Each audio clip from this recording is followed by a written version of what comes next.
everywhere in between. There are diamonds waiting to be picked, sifted, cut, and shine, and star a new team. This is what we've been waiting for right here, y'all. This moment right here. It's my time. Come on. The NBA Draft. Day of solving puzzles by picking a player whose time has come. In every national publication, Blake Griffin was the National Player of the Year. Don't you know that everyone in the Clippers draft room knows that he scored about 23 points an average, an NCAA best 14 rebounds a game? The Clippers are about to make their pick. As we get ready for the draft, let's say hello to the man who will be presiding over his 26th NBA draft, the longest tenured commissioner in NBA history. Say good evening to Mr. David Stern.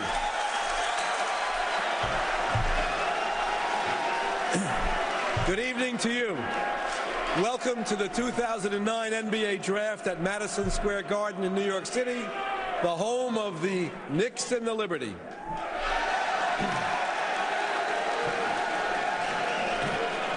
Tonight marks the culmination of years of hard work for some of the best young players in the world.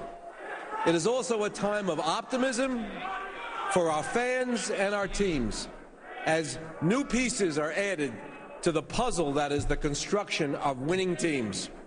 To those of you watching on ESPN and on television in more than 200 countries, listening on ESPN radio, following along on ESPN.com and NBA.com, and of course, all of you here, thank you for coming.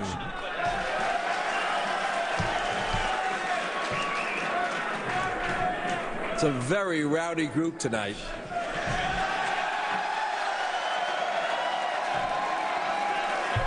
Since the last NBA draft, our players have had an extraordinary year that included 42 NBA players from 10 countries participating in the Beijing Olympics, which the USA won and brought home the gold,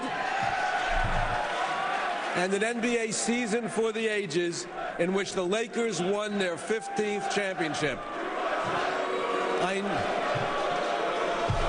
And congratulations again, Lakers.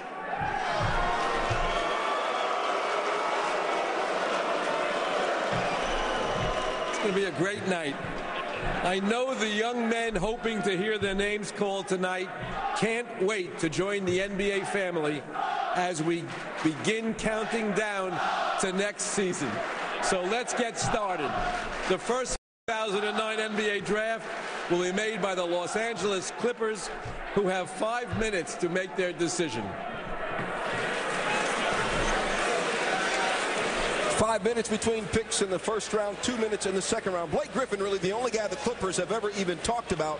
And inside of the Clippers draft room with their draft cam, I mean, I guess you could say hypothetically it's not a done deal. I mean, you know, theoretically, if the Lakers offer Kobe Bryant and Sasha Vujacic for the first pick, I guess maybe you take the deal because, you know, that Sasha Vujacic is a really good player. This is the third time the Clippers have had the #1 overall pick. Back in 1988, the Clippers took Danny Manning from the University of Kansas. Danny's best season with the Clippers came during the 1992-93 season when he averaged almost 23 points per game. For the first selection in the 1988 NBA draft, the Los Angeles Clippers select Danny Manning of Kansas. With the first pick in the 1998 NBA draft, the Los Angeles Clippers select Michael Olowokandi from the University of Pacific. So Manning in 88 worked out pretty well. Olowokandi 10 years later, not so much. This is the Clippers as a franchise. Hey, in the last 30 years, they've only had 2 winning seasons. Just 2.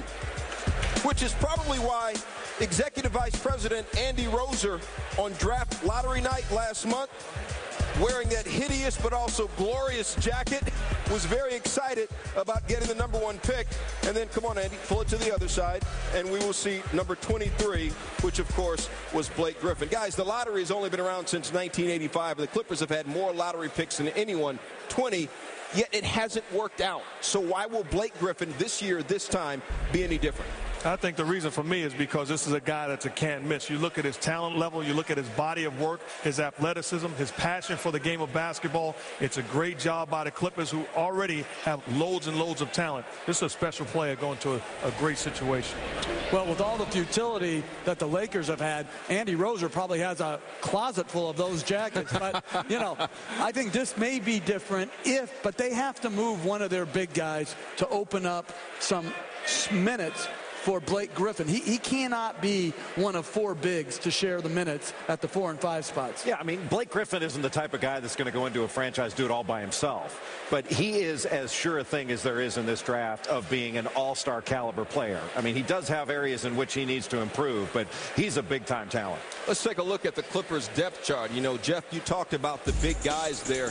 They're not only big guys, they're big guys. 4 highest paid players for the Clippers man the middle.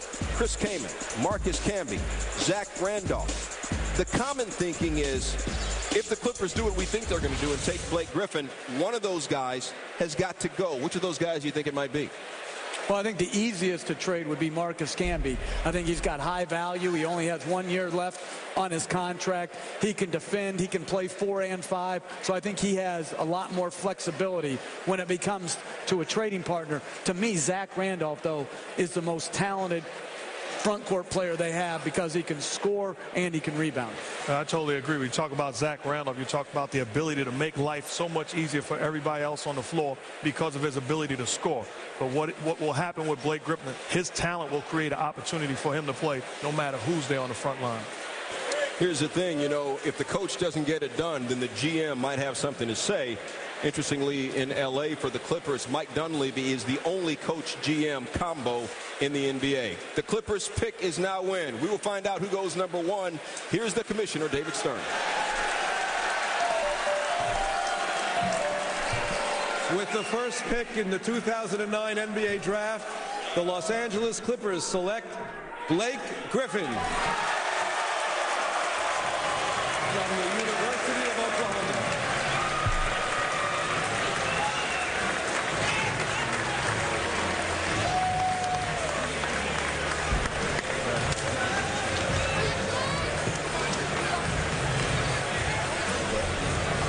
Hugs, kisses, a lot of love around. As expected, Blake Griffin, the all-galaxy, all-everything forward from the University of Oklahoma, goes #1. 4th straight year Big 12 player was selected in the top 2.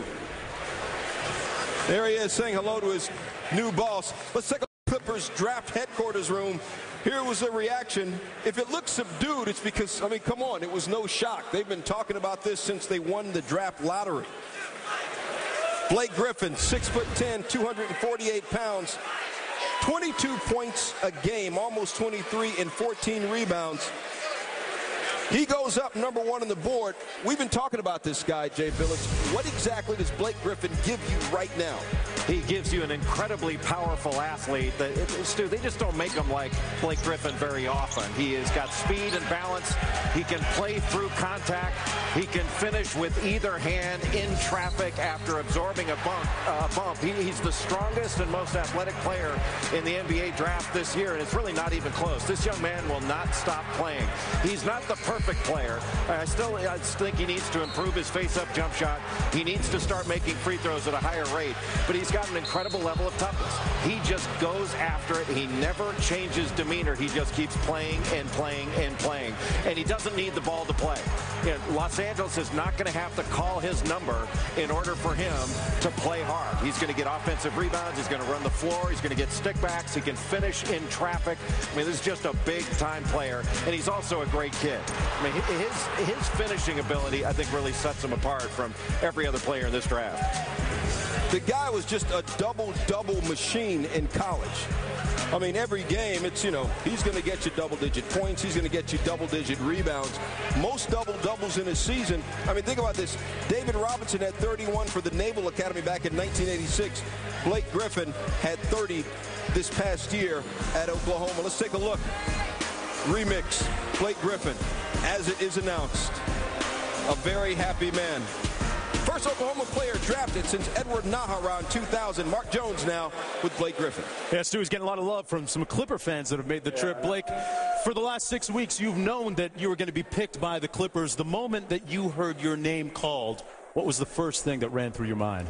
Man, just relief, man. It's great to know exactly where I'm going and to have it, you know, set in stone. We heard that there's only been 2 winning seasons in the last 30 years for the Clippers. Makes you laugh now. But how do you deal in a situation that's a rebuilding situation? You know, I'm not worried about what's happened in the past. I'm only looking forward to the future. You know, we're not going to think about, you know, what's happened in the seasons past. We're just, you know, excited about the opportunity and going to make the best out of whatever situation we're put in. Your brother's not going to be there. You played with him for 14 years. What's it going to be like not being around your brother and your dad, who was your first coach, and your mom, too? It's going to be different, but I know, you know, they always have my back, and, you know, they know that I always have their back. So no matter what, we'll always be together. Blake, congratulations. And Lisa Salters, you know, he's ready for anything the NBA can throw at him. He's been training for this day like a Navy SEAL, literally. Over to you. Well, Mark, I'm with his proud parents, mother Gail, father Tommy. Tommy, you and your wife, you raised him, you coached him while he was growing up. This was no big surprise. You knew he was going to go #1. Still, what went through your mind when you heard his name called? Well, it's just a dream come true for him because he's wanted to be in this position, and he is. Now, because the Clippers have struggled recently, some have said that maybe this might not be an ideal situation for him. Your thoughts on that? I don't have a problem with that. I mean, what's in the past is the past. There's always a future, and you don't worry about the past because there's nothing you can do about it. Now, he's always had you. He's always had his big brother Taylor around. Any chance that the Griffins might move on out to Los Angeles to be with him? Well, first of all, let me also say he's had his mom around too. Okay, but no, we're pretty much settled where we are now. If this one ends up in L.A., there's a strong possibility we may move. Oh, that's right. Let me ask, Mom, are you going to L.A.? Well, sure. All right, Stu, back to you. Thanks a lot, Lisa. We now bring in L.A. Clippers GM and head coach Mike Dunleavy via video conferencing. Coach, Mr. GM, when you all got the pick, how much doubt was there in your mind about not taking this guy?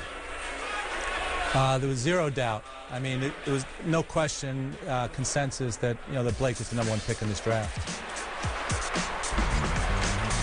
Coach, we've talked about the big men that you all have, and we've wondered, is there any scenario in which everybody you have now stays? Sure. I mean, you know, basically we're looking to make good basketball decisions, what's best for our team. Ultimately, you know, the time will work itself out. We have, you know, guys that are good who are versatile players. You know, obviously we're going to look and see what's the best decision for our team. All right, Coach, we appreciate it. Congratulations on the #1 pick. The Memphis Grizzlies are on the clock. This is a team that really needs everything. The other night, Jeff Van Gundy, and I'm quoting you, Coach, said that Memphis should just blow up their entire roster. 3 rookies in the starting lineup. A lot of speculation as to what they're going to do. What do you guys think the Grizzlies should do? A team, to me, that needs talent. I think it's going to be a telling situation if they take with all these point guards on the board. Do you trust Mike Conley? If you do, then the question is, take the big guy. But certainly it will tell you whether they believe that Mike Conley is the point guard of the future for them. Right, well, I think Lionel Hollins has done a great job there as a coach, but what they need is best players to build around. They need a star player, and I think they need to swing for the fences to try to get that star. Well, if they're not going to trade the pick, Hasheem Thabeet gives them a shot blocker that can protect the rim. I'm not sure about his offense, but I know he can block shots. All right, we mentioned Lionel Hollins was the head coach. This is Lionel Hollins' 3rd tenure as head coach of the Clippers. The pick is now in. Here's the commissioner again, David Stern. With the 2nd pick in the 2009 NBA draft, the Memphis Grizzlies select Hasheem Thabeet from Dar es Salaam, Tanzania and the University of Connecticut.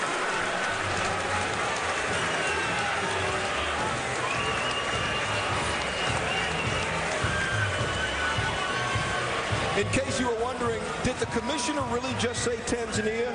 Yes, he did. Hasheem Thabeet becomes the first player in NBA history born in Tanzania. He's actually met 3 Tanzanian presidents.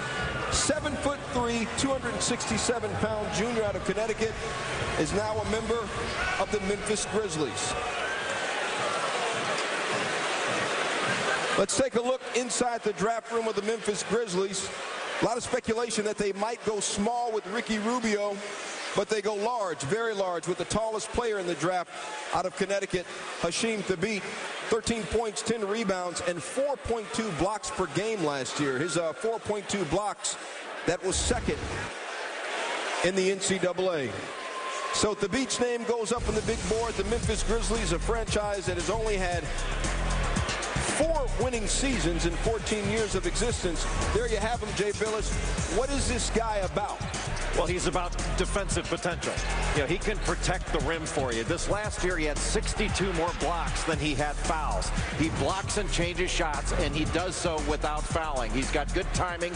He waits for the shooter to leave the floor before he leaves the floor, but he needs to operate in space. If you can get into his body, you can have a little bit of success against him. I think you have to draft him for his defense first and his defense only, frankly, because I'm not sure his offense is ever really going to get there. I think he can get better offensively. He's got pretty good hands. He can make a catch. He gets stickbacks, but I'm not sure he's ever going to be a great low post center.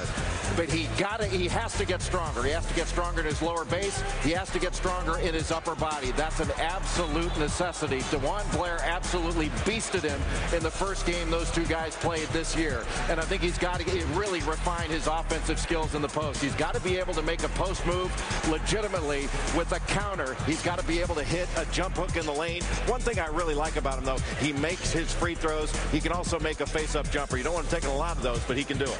And he won't look up to very many players in the league, although there are at least 2, and only 2, that he will look up to. Hasheem Thabeet becomes, you know, one of the tallest guys that we've seen, tallest active players in the league. Yao Ming, of course, at 7'6", so he'll go eye to eye with Zydrunas Ilgauskas, and he'll look down at Dikembe Mutombo by an inch. Here is Hasheem Thabeet's reaction as Commissioner Stern called his name. He stood up and basically kept standing up. Hasheem means the destroyer of evil, but Mark Jones doesn't look like any destroyer there. He just looks like a man with a big smile on his face with you. Good look right now by Hasheem Thabeet, Stu. And Hasheem, 6 years ago, you were back in Tanzania emailing American schools about getting a scholarship. Today, you're in the NBA. What has been the best part of your journey? Just the experience itself, you know, me making transition from playing soccer, from just kicking it, and now you got to use your hands and stuff. So, I mean, I've been around great guys, you know, Coach Calhoun, the UConn program helped me a lot, you know. I want to say thank you for everybody who helped me. It's interesting. You don't have to worry about kicking the ball anymore, but what does it mean to be the first player in the NBA from Tanzania? To me, this is a blessing, you know. It's just to get this opportunity to come out here and, you know, get education, play ball. And I decided what I want to do for life, for living, to play ball. And now to be here, you know. Last year, I remember I was at my house watching, you know, the NBA draft, and today I'm out here. It's just great, man. You know, there's a lot of kids dreaming to be in the position I am right now. So to me, it's a blessing. Just, I got no words to say. Opens up a lot of doors overseas. And to think that he just wanted to come to America, get a degree, and go back, Stu, to Tanzania and get a good job. He's got a good job right now. Jonesy is the 5th UConn player to be drafted in the top 5. Who's going to be the pick of the Oklahoma City Thunder? Will it be Ricky Rubio, the 18-year-old from Spain? The Thunder are on the clock right now. Guys, you look at the Thunder, they're a young team. They started last year just 3-23. Who do you think they should go with? Well, to me, you look at Rubio, it gives you the luxury of taking Russell Westbrook and taking him off the ball. You got a guy that can make plays, can be the best player on the floor, Rubio, without scoring. That's the move. Well, I like their team. I think they're being built very well by Sam Presti. Kevin Durant, high-profile scorer. Jeff Green, good all-around player. Westbrook. So they've got some pieces going forward where they can make a good jump if this is a good pick. You know, Rubio would be a good pick. I mean, Tyreke Evans, I think, is the best available player on the board. I'm not sure he's a perfect fit to go along with Russell Westbrook. But also James Harden as an all-around player, which I know Sam Presti values. He might be a player you consider here. You know, you look at their starters. They were last in the Northwest Division, but more than 60% of the team's scoring came from first or second year players. What will Oklahoma City do? Let's go to Commissioner David Stern. The pick is in, and we will all find out together.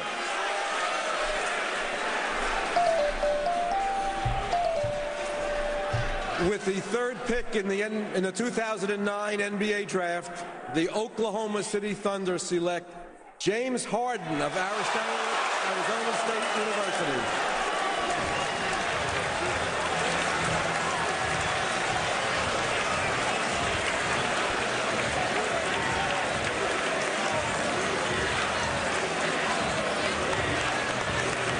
Maybe a bit of a surprise, at least to the crowd here at WAMU Theater at Madison Square Garden.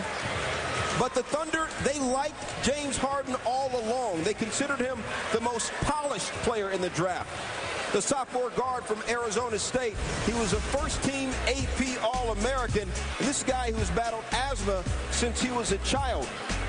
Not a whole lot of people know about him, Jay Billis, but what does he give you?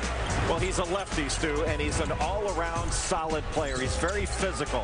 He seeks out contact when he drives into the lane, and he simply knows how to play. I think a lot of people thought he could be like a Brandon Roy-type player in this draft. Yeah, he's very good off the bounce. He's efficient with his offensive possessions, and he's a good driver.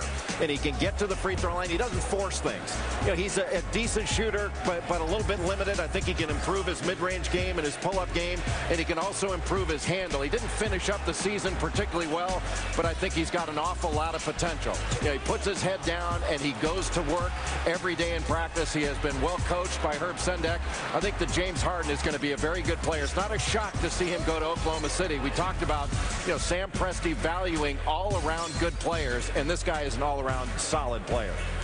Guys, you guys talked about the youth, but Jeff, you also like the talent that Oklahoma City has. Can a lot of young talent hurt or help for the immediate future?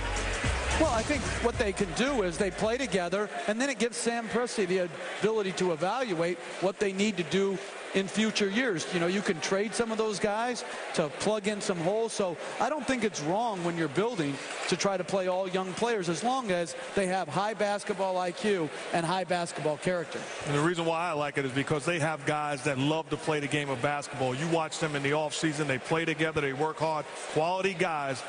Young talent doesn't matter. All right, let's take a look at James Harden's reaction. He's the first player out of Arizona State drafted in the top 5 since Byron Scott in 1983. One thing we will know, his shorts will be a lot longer than Byron's were. James Harden now with Mark Jones. Well, James, by the reaction in the house here tonight, the indications have gone under the radar a little bit. In light of that, what do you think you need to prove? I don't think I need to prove anything. I just need to go in there and work hard, you know, and try my best, you know, to earn a spot on that team. They're young and they're great, and they have, you know, a great chemistry right there. So I want to go there, you know, and try to help them out. You've been described as having a very old school type of game. What do you think people mean by that? Just, you know, I have different paces to my game. I'm not the fastest guy. I'm not the most explosive guy, but I get from point A to point B. And just going there and helping, you know, those guys out, you know, like Kevin Durant and Russell, is going to be a great honor. Well, speaking of your family, before we got started here tonight, spoke to Mom about the facial hair. They took a vote at the table. They're going to let you keep it. Are you going to keep it? Maybe for a few more weeks, you know, but I might want to shave it just to, you know, to try something different, you know, start anew, maybe look younger. But I'll take that into consideration. How much of a curveball is this selection by Oklahoma City in light of the fact that last night, late, you went to work out for the Timberwolves? Well, it was just a backstop. You know, I wanted to make sure. Minnesota's a great program. They're a great organization. You know, I want to thank them for, you know, letting me work out for them. But, you know, Oklahoma City loved me more. Everyone seems to be feeling the bow tie, too. Congratulations. Thanks. Stu, I kind of like it. What do you think? I'm feeling the bow tie. In fact, in the next segment, we're all going to be wearing bow ties. Ricky Rubio waiting. Will he be the pick of the Sacramento Kings who picked next? Tyreke Evans played college basketball in Memphis.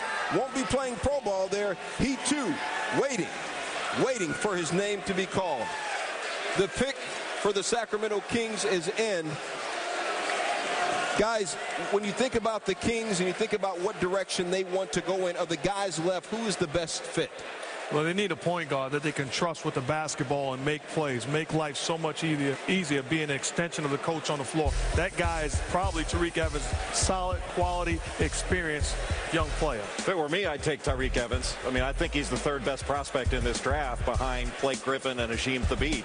But it wouldn't be a surprise to see Rubio go here.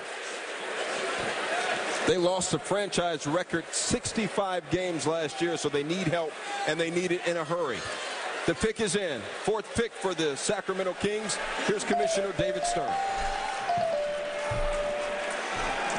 With the fourth pick in the 2009 NBA draft, the Sacramento Kings select Tyreke Evans from the University of Memphis.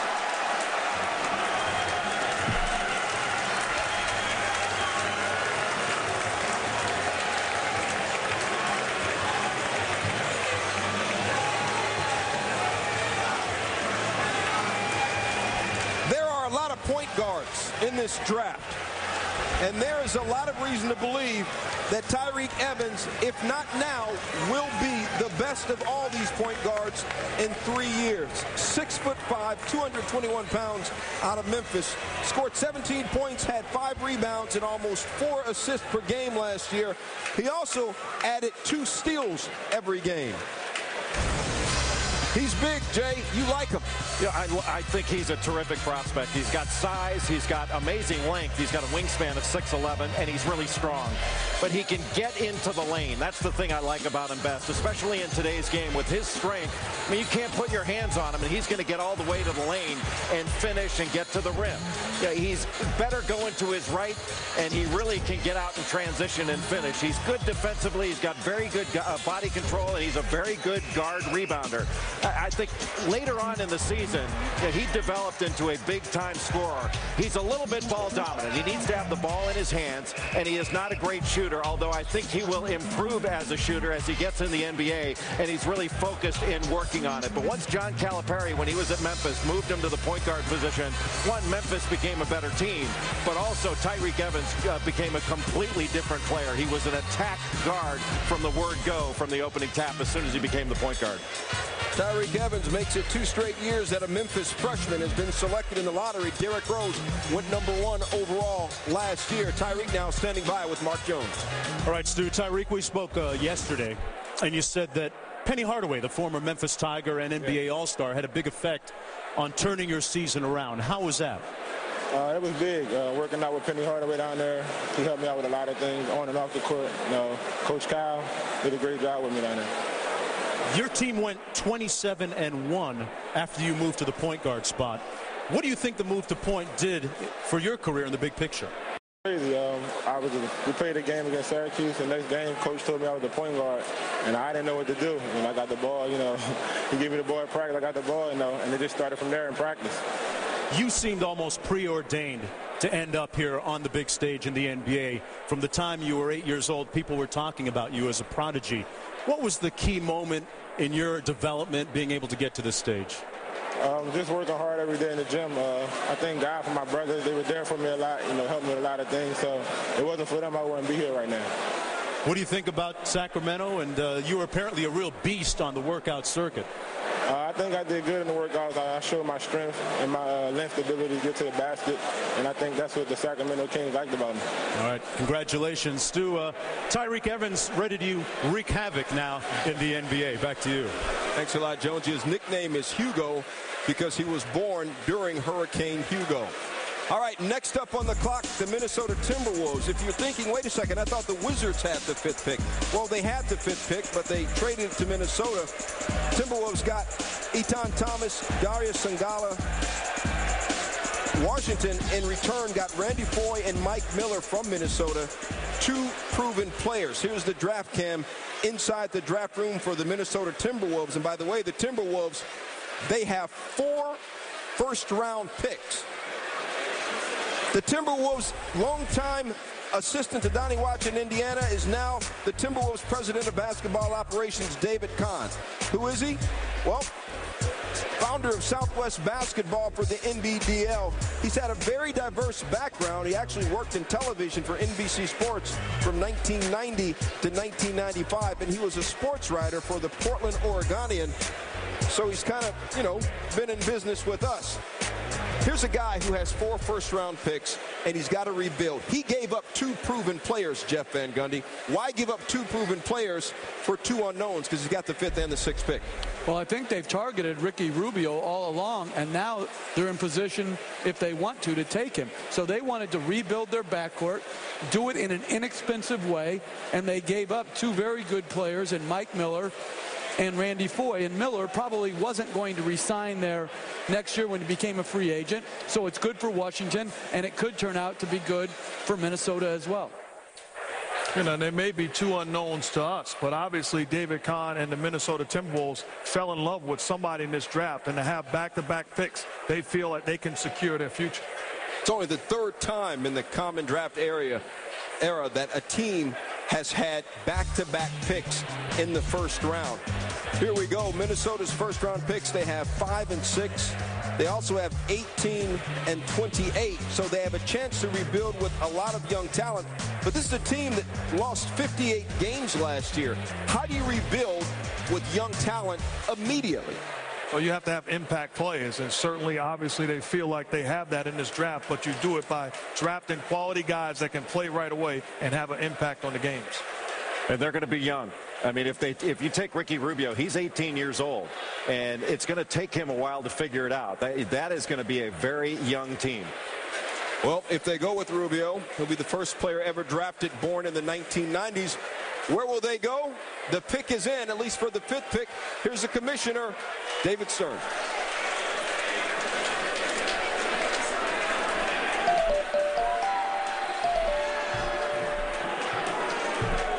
With the 5th pick in the 2009 NBA draft, the Minnesota Timberwolves select Ricky Rubio of El Masnou, Spain, and Joventut, Barcelona.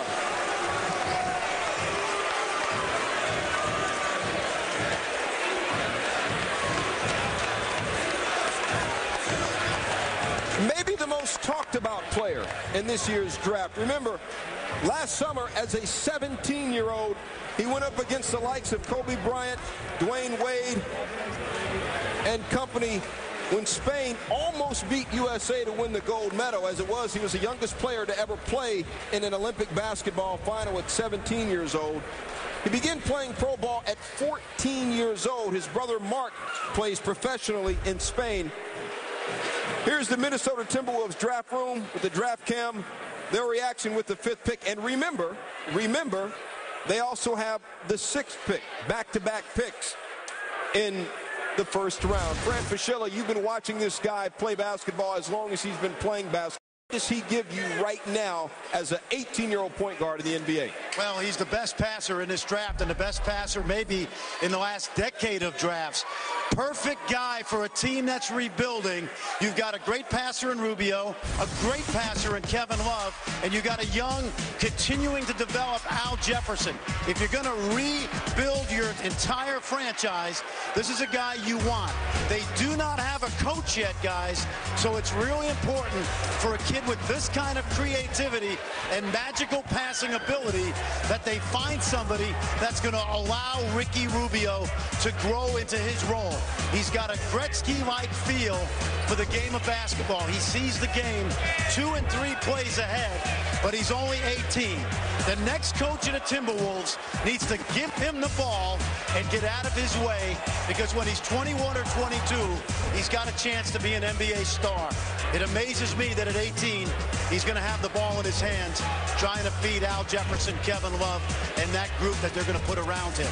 Good pick for a rebuilding team.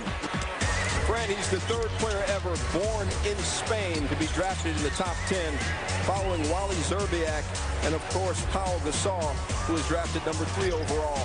in 2001. Yes, he is young. We talked about David Kahn earlier. The Minnesota Timberwolves do not have a coach right now. And there is the young man, Ricky Rubio, with Mark Jones. All right, Stu. Ricky, back in 2001, your countryman, Pau Gasol, was drafted 3rd overall. At that moment, what did it do to you and for you? Oh, it was unbelievable. I was like 11 years old, and I didn't know what exactly was the draft, man. And now I know what is the draft. For the fans that haven't seen you play, which NBA player do you think you play like? I'm Ricky Rubio. I'm not like anybody else, but I feel like Steve Nash, but it's too high for me, you know. But okay, well, you're going to learn a lot about Minnesota, including keeping warm, but the fans are going to love you if you play well. Hey, Ricky Rubio, Stu, used to stay up late until about 3 a.m. in the morning watching NBA games on the internet. He'll be playing in those games right now. He will be playing in them. You know, a lot of people have compared him to Pistol Pete Maravich, including Fran Fraschilla. I don't know if Ricky Rubio wears long, gray, drooping socks, but he does have a little bit of that Pistol Pete magic flair. Although, guys, I don't think he'll score 44 points a game like Pistol Pete once did in college. How fair is it to compare a kid to Pistol Pete Maravich right now? Oh, I'm a guy that watched a lot of basketball as a youngster and studied the all-time greats. It's not fair to compare anybody in this draft to Pistol Pete Maravich. You're talking about a guy that got it done on every level. He just looks like him. Actually, he looks like a tennis player. He looks like he should be playing on court 7 at Wimbledon right now. but he is an extraordinary passer, and I think he's got a chance to be a good player. And if Jeff Van Gundy were coaching him, he'd get out of his way. He'd just give him the ball and get out of his way. Oh, there's no doubt I'd be out of his way, because after a year and a half of playing all young guys, you'd be fired and the next guy's coming in. So, listen, there's no problem with the first coach getting out of his way. He's going to be let go. The Timberwolves have not made the playoffs in 5 straight seasons, tied for the longest drought in the NBA. They, of course, have the 6th pick.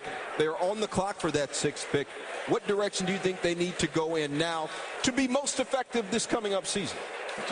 This is a team that got rid of Mike Miller and also Randy Ford, so they have to stay in the backcourt. Whoever they have targeted as far as the best perimeter player, that's who they go with in this situation. Stephen Curry's the best shooter, and if you can get Stephen Curry here, I would pull the trigger on that pick.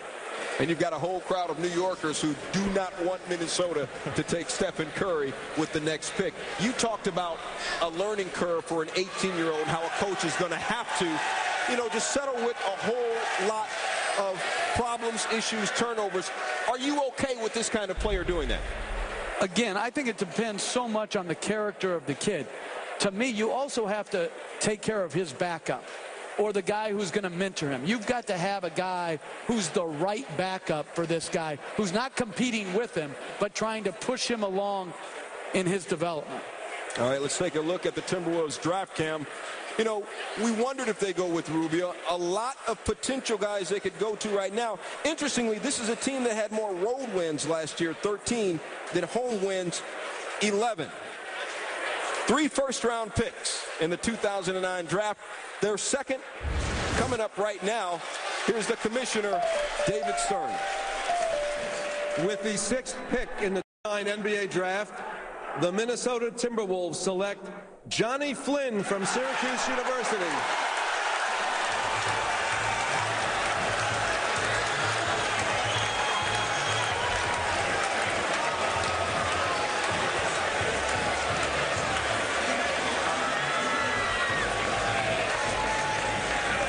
Well, the crowd loves it, not because, Jonny Flynn is the guy that they love from Minnesota, but because, Stephen Curry is still available. Interestingly, though, Mark Jackson, Jonny Flynn, a point guard, not a shooting guard. What does this mean to you? Well, this is a young basketball team, and they're going to play a different brand. They're going to play a different style. So you expect full court pressure. You expect pushing the basketball, and certainly Jonny Flynn is a guy that can score and play off of Rubio. Jay, does this surprise you at all that Jonny Flynn is the pick instead of somebody who can put the ball in the basket who's taller. Yeah, maybe a little mild surprise, but putting him together with Ricky Rubio where those two can play together isn't such a bad thing. I mean, Jonny Flynn, well, first of all, he's a great kid, a kid of very high character. He's only 5'11", but he's an outstanding athlete. He's got a 40-inch vertical leap. He's can really get up and down the floor. I think he's improved greatly in his 2 years under Jim Boeheim. His decision-making got much, much better, especially last year. He's got quickness. He's got strength. He's a very good ball handler, and he can get into the lane, and he can finish plays even though he is small. He works hard. He's got a great demeanor. He's an improved perimeter shooter, and he's improved in getting into the lane and hitting a little mid-range floater, a mid-range shot. I think he's got really good maturity. What I really like, he's strong, and he's got a strong sense about him on the floor. He turned the ball over a lot as a freshman. You thought, you know, he's a little bit wild, and I know Jim Boeheim had his battles with him in trying to get him to slow down a little bit, to not go so fast. And this past season, I thought he was terrific all season long, and he's a much better defender, I think, than he gets credit for. He can get steals. They played a lot more man-to-man this last year in large measure because Syracuse's zone wasn't as good early on as Jim Boeheim expected it to be. But I think Jonny Flynn has a great deal of potential for the NBA. Jonny Flynn, 6'1", 196 pounds. He says he hasn't grown since 8th grade after a basketball accident where he broke an ankle bone on a growth plate. He led Syracuse in scoring, assists, and steals, but he also led the nation maybe in hearts and glory in one of the most memorable performances all year long.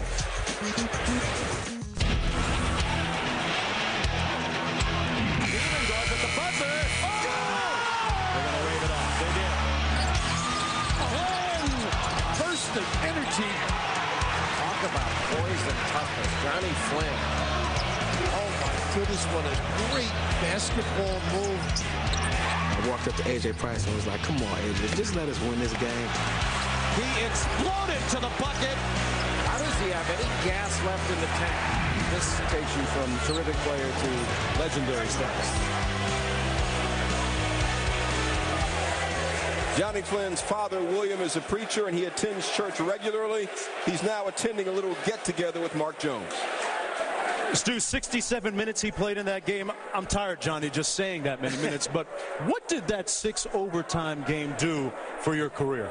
I think it really propelled me onto the national stage. You know, a lot of people on the East Coast knew primarily who Jonny Flynn was. But, you know, for the length of the game and how late the game was on, people on the West Coast, Mid-Coast got to see me play. So it was definitely propelled me to the national spotlight. Yeah, I'm sure people noticed a lot. At 5'11", one of the shorter point guards in the draft and at the combine, what do you think people overlook about how you play?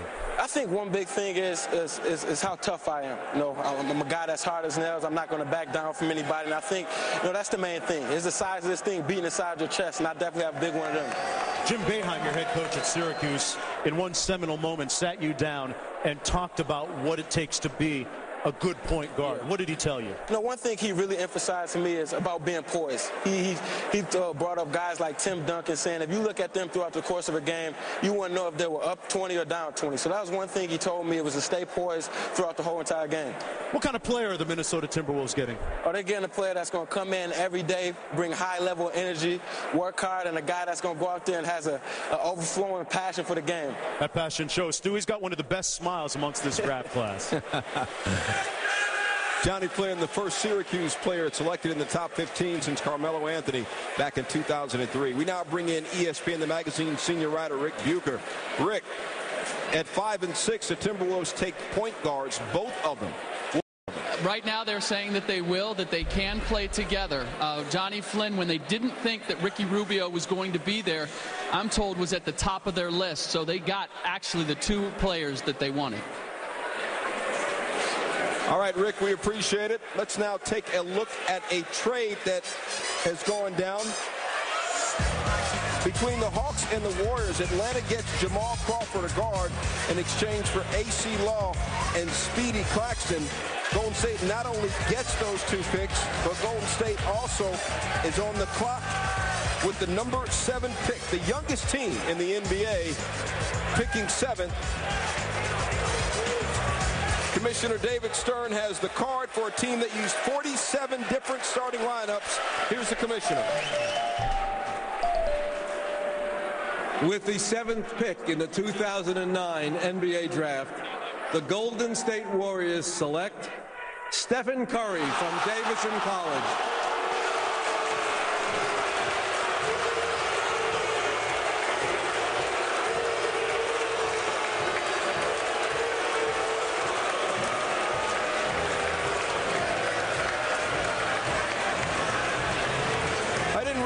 That there are so many fans who dislike the Golden State Warriors so much.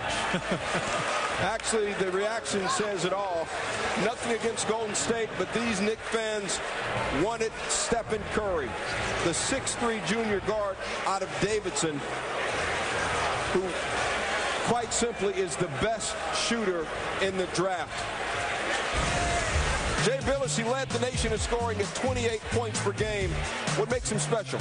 Well, you mentioned it. He's an unbelievable shooter, and he's got great range. You know, if you cut him off at 23 feet, he'll move out to 25. If you cut him off at 25, he can take it out to 27. He's got really deep range. It goes beyond NBA range. And I think one of the things that you really love about him is he just knows how to play. He's not only a gifted scorer, but he knows how to get shots off. He's got a really quick release. He can stop on a dime, and he's got a great understanding of the game, and he loves to play, and that's something that I don't think can be understated. A guy that loves to play is going to be in the gym all the time, and that's the way Stephen Curry is. He's an unusually good passer. He can anticipate defensively. He's not the type of player that's a superior athlete that can stay in front of super quick players, but he uses his craftiness. He's going to have to improve his decision-making a little bit with the ball in his hands, and his shot selection has got to get a little bit better. But last year with Davidson, a bad shot for Stephen Curry was usually better than a good shot for somebody else on his team, and he had to take some chances. I think his decisions will get much better as he goes on and plays more point guard in the NBA. It also continues a trend. At least one son of a former NBA player has now been selected in each of the last 7 drafts. Stephen Curry, the son of Del Curry. You wonder how he can shoot so well? Dad hit 1,245 career three-pointers in the NBA. It's natural for Dad, catch, shoot, bottom of the net. Here's the reaction of Dad when his son is picked to play in the league he played in.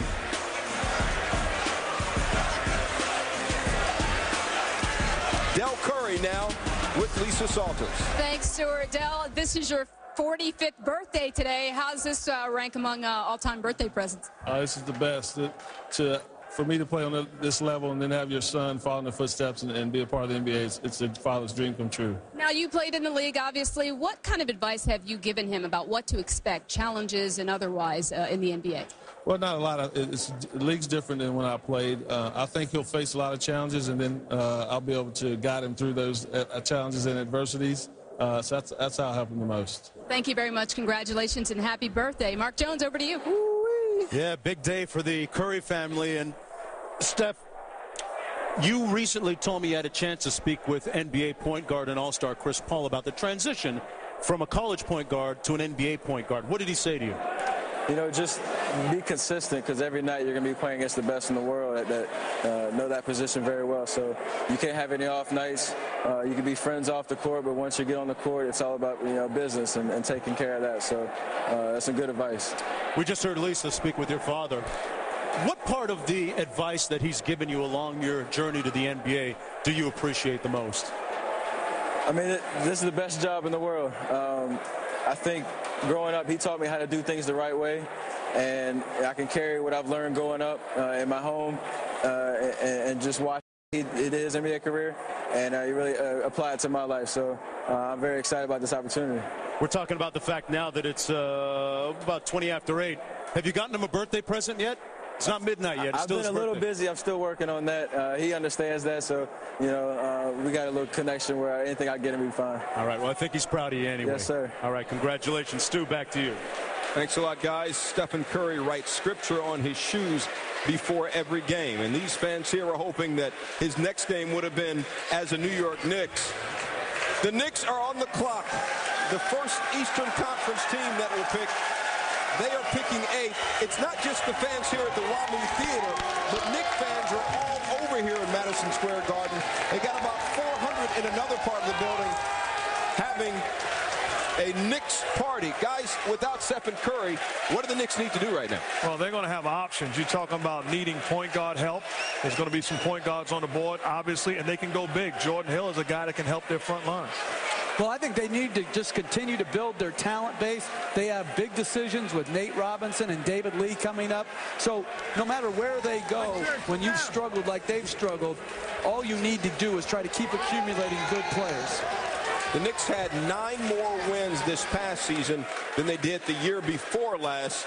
The biggest jump in the NBA for teams that did not make the postseason. The Knicks pick is in.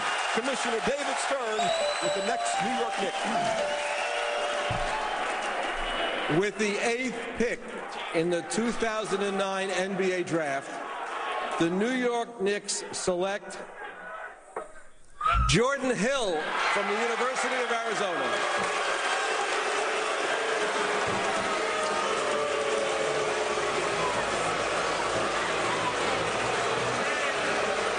You hear the reaction from the crowd. At this point, they probably boo anyone not named Stephen Curry and not named Mark Jackson. Jordan Hill, a 6'10", 232-pound forward, scored 18 points per game for Arizona last year, shot nearly 54%. He led the team in scoring, rebounding, and field goal percentage. You might not know him, but he does have some skills, Jay Billis. Oh, he does. He's 6'10", but he's got a wingspan of over 7'1". He's still raw as an offensive player, but he's really only been playing organized basketball for a relative few years. He's a very good athlete. Yeah, he's also had 3 coaches in his last 3 years at Arizona, but he's athletic. He is physical in the post. He can make a face-up shot. He's got very good skills, and he can run the floor. He's the type of guy that gets up and down the floor. He blocks shots at a pretty high rate. I think he can improve his post moves. He's got good hands, and he rebounds well. Yeah, he can play pick-and-roll basketball. He sets a screen. He can roll to the basket. He can pop and hit to about 15 to 17 feet. I think he can continue to improve that shot and refine it, and I think he can continue to make free throws at a pretty high rate. The one thing I think he really needs to improve upon, he is not a great passer out of the post. He needs to get a better feel in passing out of the post, and he also has to reduce the amount of turnovers when the ball goes inside and he doesn't have an immediate post move. The last Arizona player taken in the top 10 was Channing Frye, who also went number 8 to the Knicks. The guy who goes number 8 to the Knicks this year, Jordan Hill, is with Mark Jones. Jordan Hill, the first Wildcat to average a double-double in the last 30 years. Pretty impressive stuff. What was your reaction to the Knicks crowd here, being selected by them? Man, it's how they feel, you know.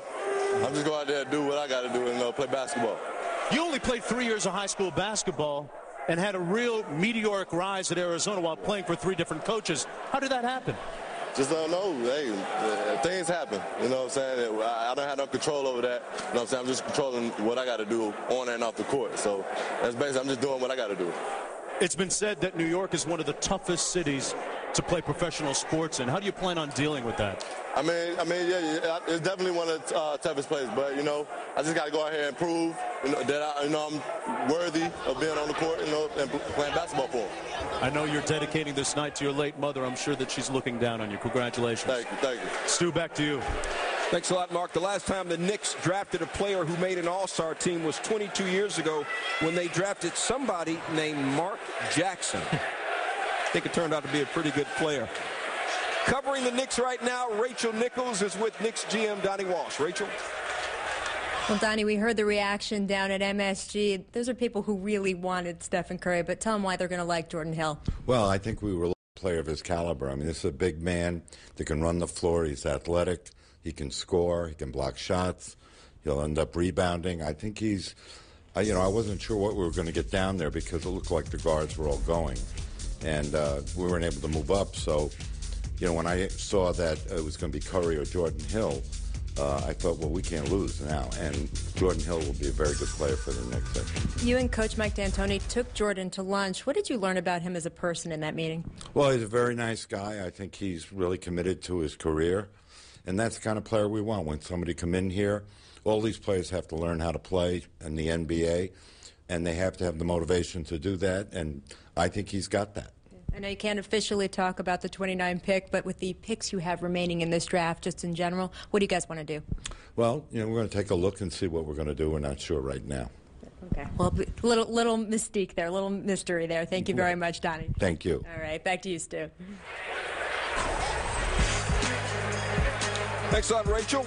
Well, here we go. The New York Knicks, last in the Atlantic Division. Their roster, Chris Duhon, Quentin Richardson, Wilson Chandler, Al Harrington, David Lee. They get Jordan Hill. Guys, remember, this is a franchise that has not won a postseason series since 2000 when you were coaching them, Jeff Van Gundy. Is this another step in the right direction? Well, again, I don't understand the reaction of the crowd. Most of them haven't ever seen him play, so I don't know what they're booing about, because Donnie Walsh, you got to just trust him. He has proven to be an outstanding judge of talent, and they have to trust him here, because this guy, if he believes he's the best fit, I think it'll work out. Well, to me, you look at the board, he was the best player available. No question about it. You know what you're going to get. A big-time finisher, can rebound, can run the floor, tailor-made for this system. No question about it. New York booing him. Jordan Hill, you're not the first, and you will not be the last.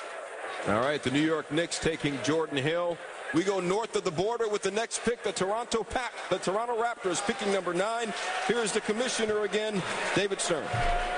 With the 9th pick in the 2009 NBA draft, the Toronto Raptors select DeMar DeRozan from the University of Southern California.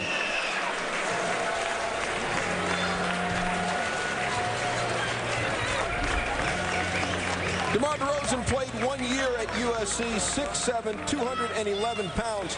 He was MVP of the Pac-10 tournament. You know, there are people who say he's got as much potential as any player in the draft. Average about 14 points per game and 6 rebounds a game last year.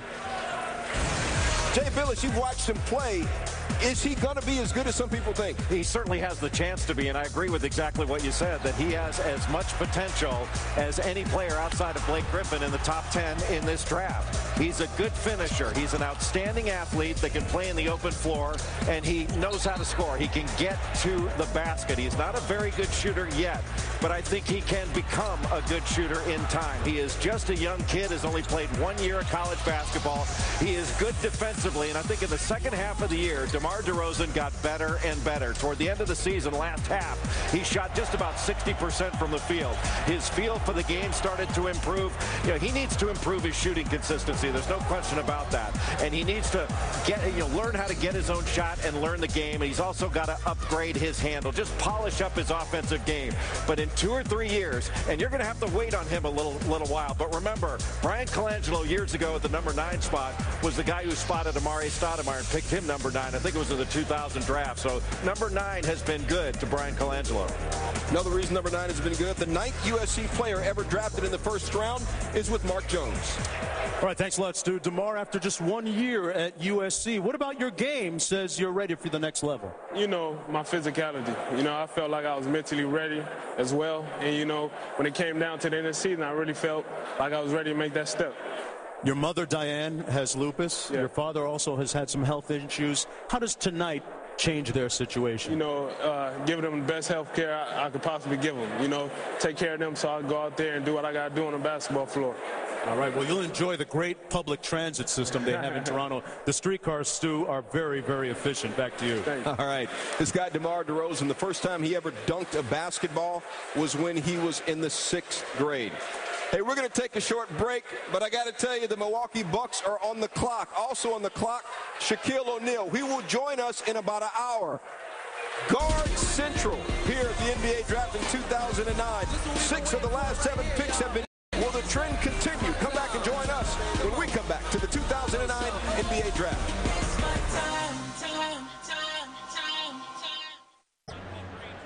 ESPN's exclusive presentation of the 2009 NBA Draft is brought to you by the 2010 Kia Soul. A new way to roll. Kia Motors, official automotive partner of the NBA. Gatorade, it's the heart, hustle, and soul of the game. That's G. And EA Sports, it's in the game. Welcome back to the 2009 NBA Draft. The Milwaukee Bucks are on the clock with the 10th pick. Last year they took Joe Alexander 8th. A lot of potential. We talked about him a lot, but he only averaged 4.7 points per game. Scott Skiles is a coach for a franchise that has 8 straight 40-loss seasons and a lot of injuries. 8 players missed a combined 138 games. The pick is in. The Milwaukee Bucks have it. Here's the commissioner. With the 10th pick in the 2009 NBA draft, the Milwaukee Bucks select Brandon Jennings of Compton, California, and Lodomatica, Roma. Brandon Jennings is 6'1", 169-pound guard. Remember, this is the guy, the first player to circumvent the new NBA draft eligibility rules by playing pro ball in Europe following high school. Let's bring in Fran Fraschilla. Fran, we've talked a lot about Brandon Jennings, what he does, the fact that he didn't go to college. He signed a letter of intent to play originally at Arizona. What does this guy give you? Hey, Stu, I'll tell you what. The experiment has worked. He went to Europe in order to improve his draft status. He has major physical ability. One of the quickest guys in his draft, end-to-end. Very left-handed player, very creative. The problem in Europe was he didn't get an opportunity to get on a court and play in the half court. You don't say that a point guard is a project very often, but Brandon Jennings is a project. This guy does have talent, and he is quick, but he's going to get an opportunity now to grow as an NBA point guard. Milwaukee needs help. He needed a place to land, and this is a good spot for him. But the interesting thing about him is there were some people feeling that he wasn't really a complete point guard. He's going to get an opportunity to show that now. Major physical ability. Has to work on the jump shot. No doubt about that. Has to work on the half court and running an offense. But in terms of his overall talent level, this guy has a chance to be as good as any of these point guards drafted so far. All right, Fran, we appreciate it. He only averaged 5.5 points per game and about 2.5 assists per game playing over in Italy. Guys, he wanted to go to Italy, didn't want to go to college, and prove that he could compete. He didn't have good numbers. What is that? How does that translate into an NBA career now? Well, you're taking him on potential, and Fran is right. I mean, he's a freak athlete. You know, really long arms, left-handed. He can get anywhere he wants to go on the court. Really fast. I mean, he's got a chance to be very, very good. Fran's exactly right. I mean, his jump shot is broken and it needs to be fixed. He's not a very good shooter, and I think he needs to improve his leadership ability. You're going to have to wait on him a little while, but if you bring him along the right way, he's got a ton of ability. I like that the operation actually worked. Here's a guy that's all of a sudden, you talk about Milwaukee, they're going to get a guy that has a chip on his shoulder that feels like he has something to prove. That's the best players to take. The two things I like, he's going to be playing for Scott Skiles, who was a very good NBA point guard. And second, he's already faced adversity coming into the NBA where he hasn't been on the floor. He's already faced playing limited minutes. So his struggle is not going to be something he first faces here in the NBA. He's already done that in Italy. All right, we bring in ESPN.com senior writer Andy Katz now, playing for Scott Skiles, who, by the way, holds the NBA record with 30 assists in one game. Andy, Brandon Jennings isn't here. Usually a guy picked this high will be here. What happened? Well, he's actually here in Manhattan, and he was invited to appear at the NBA draft. He did all the media sessions on Wednesday, but because he did not get any kind of guarantee that he was going to get picked in the lottery, he and his family and his agent Bill Duffy made the decision really about an hour and a half before the draft started that he was going to watch the draft with his family and friends because they could not get an assurance. And I can tell you that Milwaukee had Johnny Flynn ahead of Brandon Jennings, and they would have selected Johnny Flynn had he been there. Once he wasn't there, they were going to take Brandon Jennings, but they couldn't give that kind of guarantee to the Jennings camp. Now, I can tell you also that Milwaukee plans on keeping this pick. They're planning on having Jennings in camp in the fall. Well, Brandon Jennings, he's also planning on being here, even though he is not here. He is now on his way to Madison Square Garden because, you know, he's got to put on the hat. The New Jersey Nets are on the clock right across the bridge over in Jersey. Remember, the New Jersey Nets traded away Vince Carter earlier today. They traded Vince to Orlando in exchange for Rafer Alston, Tony Battie, and Courtney Lee. Courtney Lee, of course, was the rookie for the Orlando Magic this past year. Guys, for New Jersey, what do you think of the trade as far as they're concerned? Well, to me, they got rid of their best player in Vince Carter, so I don't like the trade, but it sends a message. It's not about winning if you're the New Jersey Nets right now. Now it's about getting the best possible talent available in this draft and looking forward, building. Well, Rod Thorne has resurrected that franchise once before, and he's going to have to hit home runs in the next draft because obviously they are cutting major costs right now, and it's a very difficult situation for Rod Thorne and their coach, Lawrence Frank. Lawrence Frank, it's interesting. This might surprise a lot of people. Lawrence Frank is the longest tenured head coach in the Eastern Conference. How about that? The New Jersey Nets on the clock. They have the 11th pick in the draft. Here comes once again Commissioner David Stern with what the New Jersey Nets will do next for their NBA fortunes. With the 11th pick in the 2009 NBA Draft, the New Jersey Nets select Terrence Williams from the University of Louisville.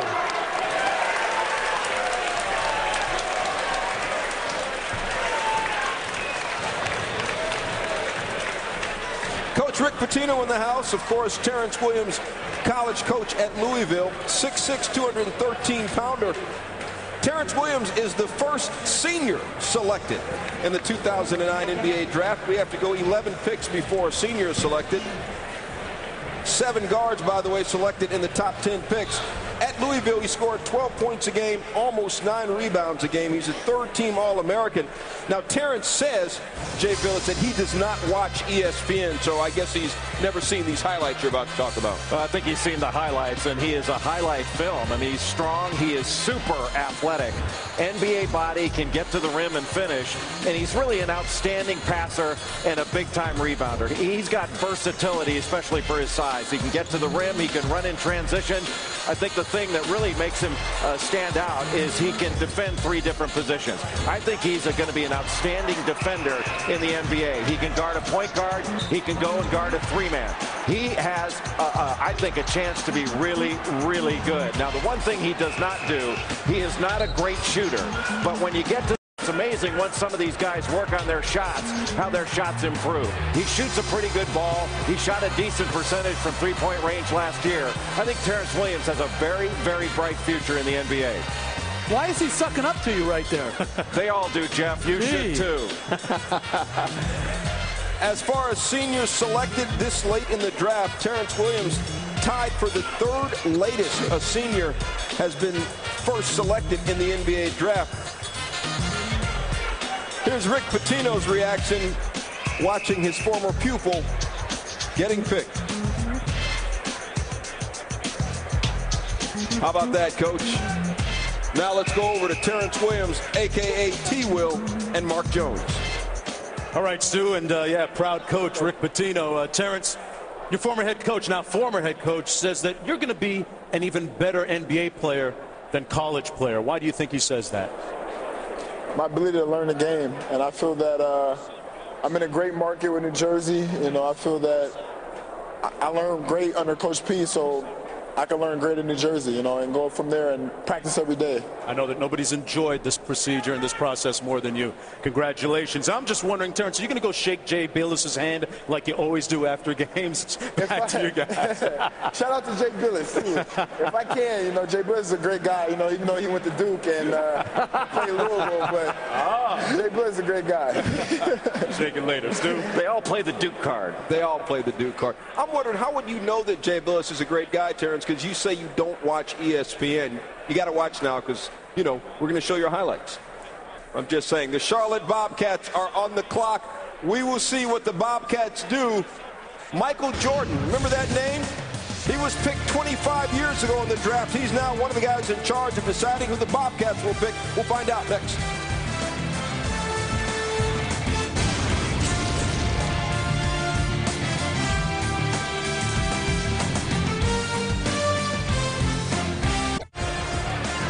The Charlotte Bobcats are on the clock. They are picking 12th. The good news is they had a franchise record for wins last year. The bad news is they were last in the NBA in scoring, 93.6 points per game. They haven't been around that long, but Gerald Wallace and Emeka Okafor are the only players remaining from their inaugural season. They've never made the playoffs in franchise history. Guys, what kind of player do the Bobcats need to get to make the playoffs this year? Because they do have some talent. I'll tell you, they're very disappointed right now because Terrence Williams was the guy that they targeted. They expected to have him on the board. They need a post presence. Solid at the point guard position with Felton, but they need a post presence, a guy that can score on the block. Yeah, and there really aren't that many post presences left. And if you want a rebounder, you got DeJuan Blair, but they like Gerald Henderson as well. They've been working him out. Coach Larry Brown, the only coach who's ever won an NCAA and With NBA the championship. 12th pick in the 2009 NBA draft, the Charlotte Bobcats select Gerald Henderson from Duke University.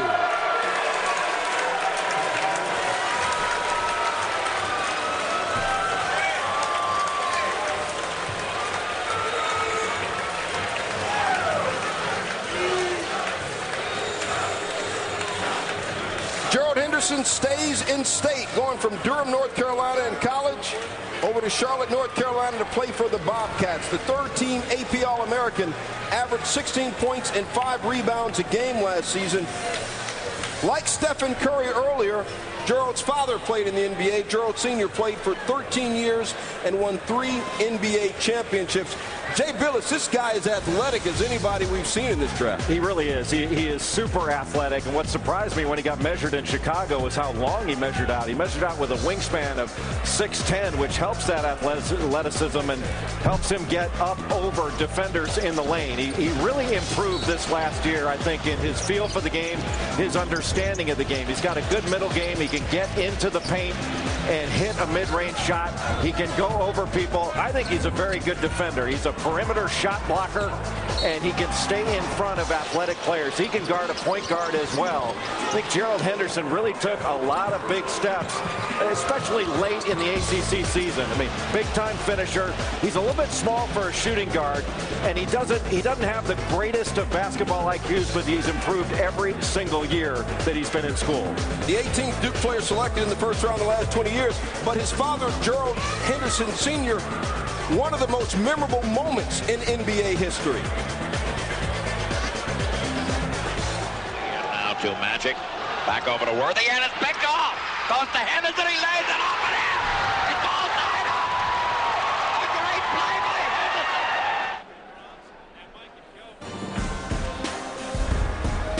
Henderson. And here's Gerald Henderson's reaction to his son being picked.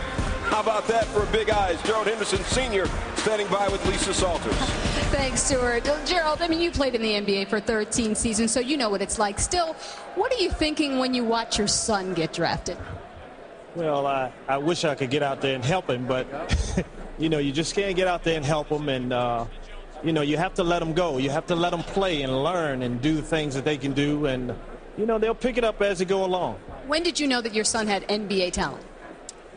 Well, at an early age, you know, all these kids here, they play in AAU and do a lot of things. You know, at first I thought he was going to be a golfer, but he told me that game was too hard. So he picked basketball, and he was successful at that. And, you know, he's done a pretty good job. The thing is, you know, he's got a good ceiling, and he hasn't really tapped all of what he could do. I think he made a good choice, too. Congratulations to you guys. Jonesy, over to you. Gerald, you heard your dad talk about the fact that at some point he had to let you go, let you grow, and let you stumble. What were some of those stumbles along the way to get to this point? You know, I played golf for a while, so, you know, just doing that and trying to, you know, figure out what it is that I wanted to do. You know, that was a, you know, big hurdle for me, but once I figured it out, you know, it turned out pretty well for me. So now that you're out of the golf thing, even though you're a scratch golfer, I'm told, your dad talked about the next area of your development and your ceiling. How much better can you get? You know, I don't know right now. I hope, you know, I can take this game, you know, as far as I can. You know, I'm going to work really hard at it, and, you know, we'll see. All right, congratulations, Stu. You know, Gerald was telling me yesterday during the interview session that some of his biggest battles during the workout sessions leading up to the draft were against Tyler Hansbrough. Can't get away from those Tar Heels. Back to you. Hey, you talked about him being a pretty good golfer. Gerald played in the Junior World Championships back in 2002 and 2003. The Indiana Pacers are now on the clock. This is a team, they won nicely at home, 25 home wins, but only 11 wins on the road. What do they need to do to get better right now? Well, it's no secret that they're not in love with the point guard position. And you look on the draft board at Jay's best available, there are guys that can help and be point guard for the Indiana Pacers for a long time to come. Well, overall, team-wise, they need to improve their defense. Jim O'Brien has always had solid defensive teams. This was not a good defensive team. Somehow they've got to improve defensively. You know, if they want to go with a point guard, I think the best prospect long-term, although you're going to have to wait, might be Drew Holiday at that. You know, Jeff Teague is an outstanding prospect out of Wake Forest, and also Ty Lawson of North Carolina. That would be a tough choice between those three. Well, the Indiana Pacers have 7 potential free agents. Here's the commissioner, David Stern, with the pick of the Indiana Pacers.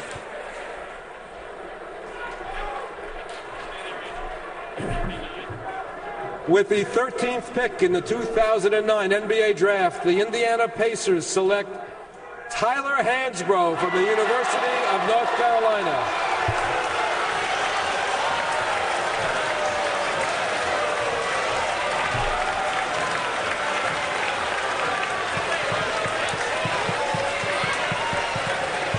The former National Player of the Year could have gone in the draft last year, went back to school because he wanted to win a national championship, which he did at North Carolina. He is the first 3-time first-team AP All-American since Patrick Ewing and Wayman Tisdale way back in 1985. And talk about a college career, rarely have we ever seen this. As I said, first-team All-American 3 times. He's the ACC's all-time leading scorer, which means, yeah, he scored more points than Michael Jordan in college, than Christian Laettner, than Ralph Sampson, than anybody in the ACC. 4-time All-ACC first team. Jay Billis, he works as hard as anybody, his coach Roy Williams says. What do you like best about Tyler? Well, he's an unbelievable competitor. You know, Stu, you talked about how productive he is. I think it's been interesting with all the talk about Tyler Hansbrough, how, you know, work ethic and being a competitor has somehow become a dirty word, and the kid doesn't have talent. You know, he's a very talented player. You know, he can hit a face-up jump shot out to 20 feet. He's a good rebounder, maybe not a great one or high-volume rebounder on the NBA level, but he is a very good rebounder. And I think the thing that I like the best is he goes after it and after it and after it. He is no fun to play against. He is going to make your team better. He is going to make your practices better, and he's going to compete on every play. Nobody is going to want to go against Tyler Hansbrough all game long. Now, the only reservation you might have about Hansbrough is, you know, he doesn't seem to extend to get shots up in the lane oversized. Now, is that a little bit of a shortcoming? Maybe. But I still think he's going to be a good player in the NBA for a long time to come. He's just going to be very, very solid. How about the crowd saying overrated? You recognize this guy's body of work? He's one of the greatest college players of all time. I hope it works well for him, so it sends a message. It's okay if you want to stay all 4 years. You can still be a success in college like Tim Duncan was. It's okay if you want to stay all 4 years after winning Player of the Year honors. And the former Player of the Year now. And how about that kid? Wonder who his favorite player is. His favorite player is now a member of the Indiana Pacers. Tyler Hansbrough now at Mark Jones. Well, Tyler, the ACC's all-time leading scorer.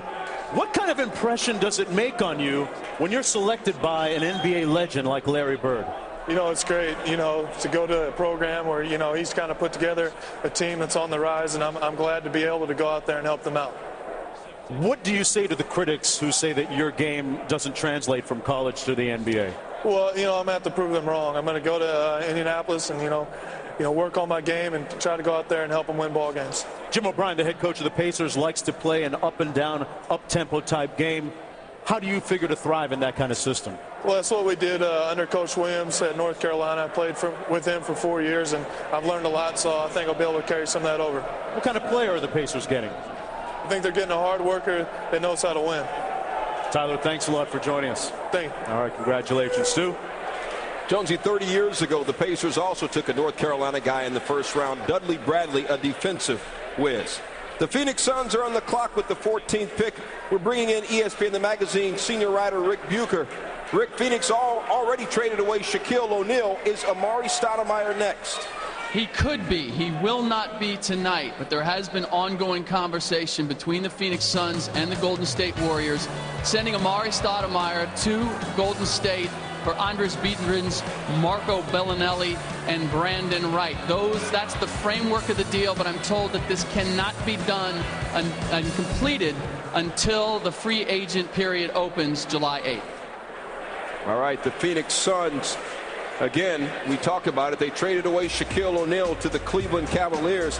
In return, Phoenix gets Sasha Pavlovich and Ben Wallace, who considered actually retiring at the end of this season. Phoenix missed the playoffs last year, but that's just because if Phoenix had been in the East, they would have been the 5th seed. They traded away Shaq. If they trade away Amari Stoudemire, what do they need right now in this draft? They need talent. You're getting rid of 2 guys, especially Amari Stoudemire, who, in my opinion, is as good as it gets at the power forward position. You need to add talent now to send a message that we're not waving the white flag. We're at least gaining some hope towards the future. Oh, that flag is out. This is obviously and would be an economic move. So, I feel for the fans of Phoenix that economics has had such an impact on just 2 years ago. Was a great championship caliber team. One thing we know, Phoenix will score. Here's the commissioner, David Stern.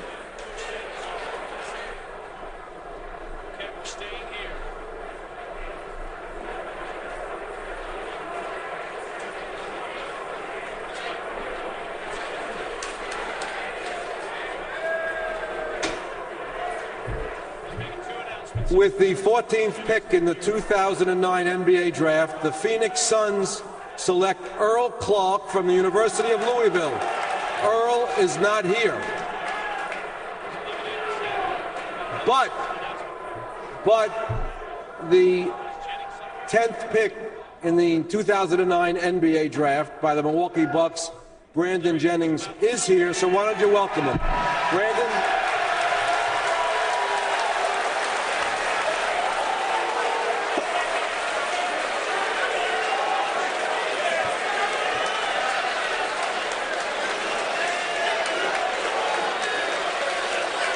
Hey, Brandon, you're late. Earl Clark, a junior guard out of Louisville. Maybe a little bit of a surprise. Jay Billis, when you look at this player, what do you see? First, I've never seen the NBA go out of order like that. The 10th pick for the 13th pick. He's got incredible length. He's got a 7'2" wingspan, and he's very, very skilled. Good size. He's got all the tools. He's a capable handler. He can get his own shot. He's got good pull-up ability. He can post up, although he prefers to face up. I think he's got really good instincts, but his length and his skill level is what's really intriguing about him as a player. I think the one question mark you would have, Rick Pitino describes him as a very shy kid. He's a good defender. You can see him block shots, but he's not really assertive. So I think he's going to have to be brought along slowly. It might take him a little while to figure it out on the NBA level, to get his legs under him and to feel confident. And in some of the toughest games that Louisville had this last year, like when they played against UConn, he went 2 for 16 in that game. When they played in a really tough one against Kentucky, he went 2 for 9. He's got a lot of potential. It just needs to be refined, and I think Earl Clark has a world of ability. Earl Clark's nickname is E5. We'll talk a little bit more about Earl in a second, but since the NBA went back and introduced Brandon Jennings, we're going to go back to Mark Jones, who's with Brandon Jennings right now. All right, Stu, all the way from Rome to New York. Brandon, the fact that you're selected number 10 by the Milwaukee Bucks, what does that say about your decision to skip playing collegiately here in the United States and go to Italy and play professionally? Well, overall, it was still a great experience. I don't regret it at all. I still went top 10. I think you'll see more kids doing it. I hope they do it. It's a great experience overall. You just learn a lot. What makes it a great experience beyond the numbers? Well, actually, I got to go to a lot of different places, overseas, Germany, Turkey, Spain, and, at a young age. So, you can't ask for nothing better than that. All right, congratulations. Big night for Compton, California, and Brandon Jennings, Stu. Thanks a lot. Brandon Jennings already has a 4-year deal with Under Armour worth about $1 million a year. All right, the lottery part of the draft is over. A couple of guys, though, still in the green room. Drew Holiday and Austin Day waiting to hear their names be called. But here's the thing. There's now a decent chance that their names will be called by a playoff team. We'll be back.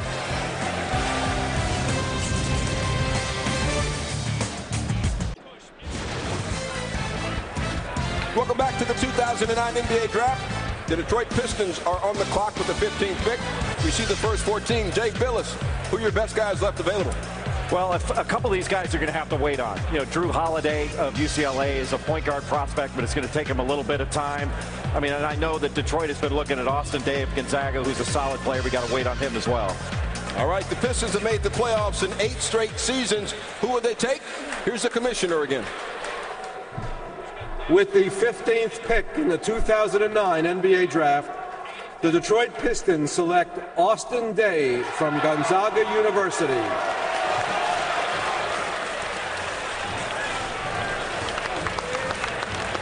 Well, 25 years ago, John Stockton from Gonzaga went number 16 to the Utah Jazz. Austin Daye, if you have anything close to the career that John Stockton had, you will be a pretty good NBA player. 6'11", 192-pound sophomore forward, averaged 12 points and almost 7 rebounds a game last season. This guy has grown about 7 inches since his sophomore year of high school. He loves video games, especially Madden video games. There's Darren Daye, Austin's father. And there's a 6'10" sophomore shaking the commissioner's hand. What does he bring you, Jay Billis? He is very, very skilled. I mean, Austin Daye can step out and shoot it. He's got really good range on his shot. He can put the ball on the deck and rise up and hit from the perimeter. And you mentioned it, Stu. I mean, he's got great length at 6'10", 6'11" in shoes. He's got a 7'3" wingspan. And I think the thing is he's only 190 pounds, so he's got to get a lot stronger. He's going to take a while to figure this out. He's got to mature as a player. But if he does figure it out, you can see his perimeter shot blocking ability with that length. He's not a very good athlete, but that length really sets him apart with his skill level. But once he does figure it out, he's got a chance to be very good. I think the question you have about Austin is exactly how tough is he? And you got to remember, he is just a kid. He is going to get tougher as he gets older. But I think people have complained, you know, he doesn't stick his nose into a crowd and rebound in a crowd, and that's something he's going to have to mature into. He's going to have to get tougher in order to be really effective in the NBA. You saw his father, Darren. Darren was drafted by the Bullets in the 1983 draft. His father played 5 years in the NBA, so Austin Daye becomes the 3rd player taken in this year's draft whose father played in the NBA. Austin Daye now sitting on a comfy couch with Mark Jones. Yes, Stu, the 3rd time tonight that we have a father-son combo, and I got to ask you, Austin, what was the best piece of advice that your father gave you along the way? Work ethic will get you through. He's always been there for me, and he's always told me that my work ethic will definitely take me over and above. At 190 pounds, how do you plan on dealing with the physical nature of the NBA? I've been dealing with physicalness my whole life. I think that I'll be fine. I think if I do a good job in the weight room, things will come together for me, and I'm just very happy right now. All right, congratulations, Stu. Going to play for one of the more successful programs and teams in the NBA, the Pistons. Back to you. All right, as far as his college team, Dan Dickau, Adam Morrison, John Stockton, and now Austin Daye, the 4 Gonzaga players ever take first round. We bring back in Hall of Famer Dick Vitale. Dickie V, you watched at least the 14 lottery teams with their picks. What are your thoughts?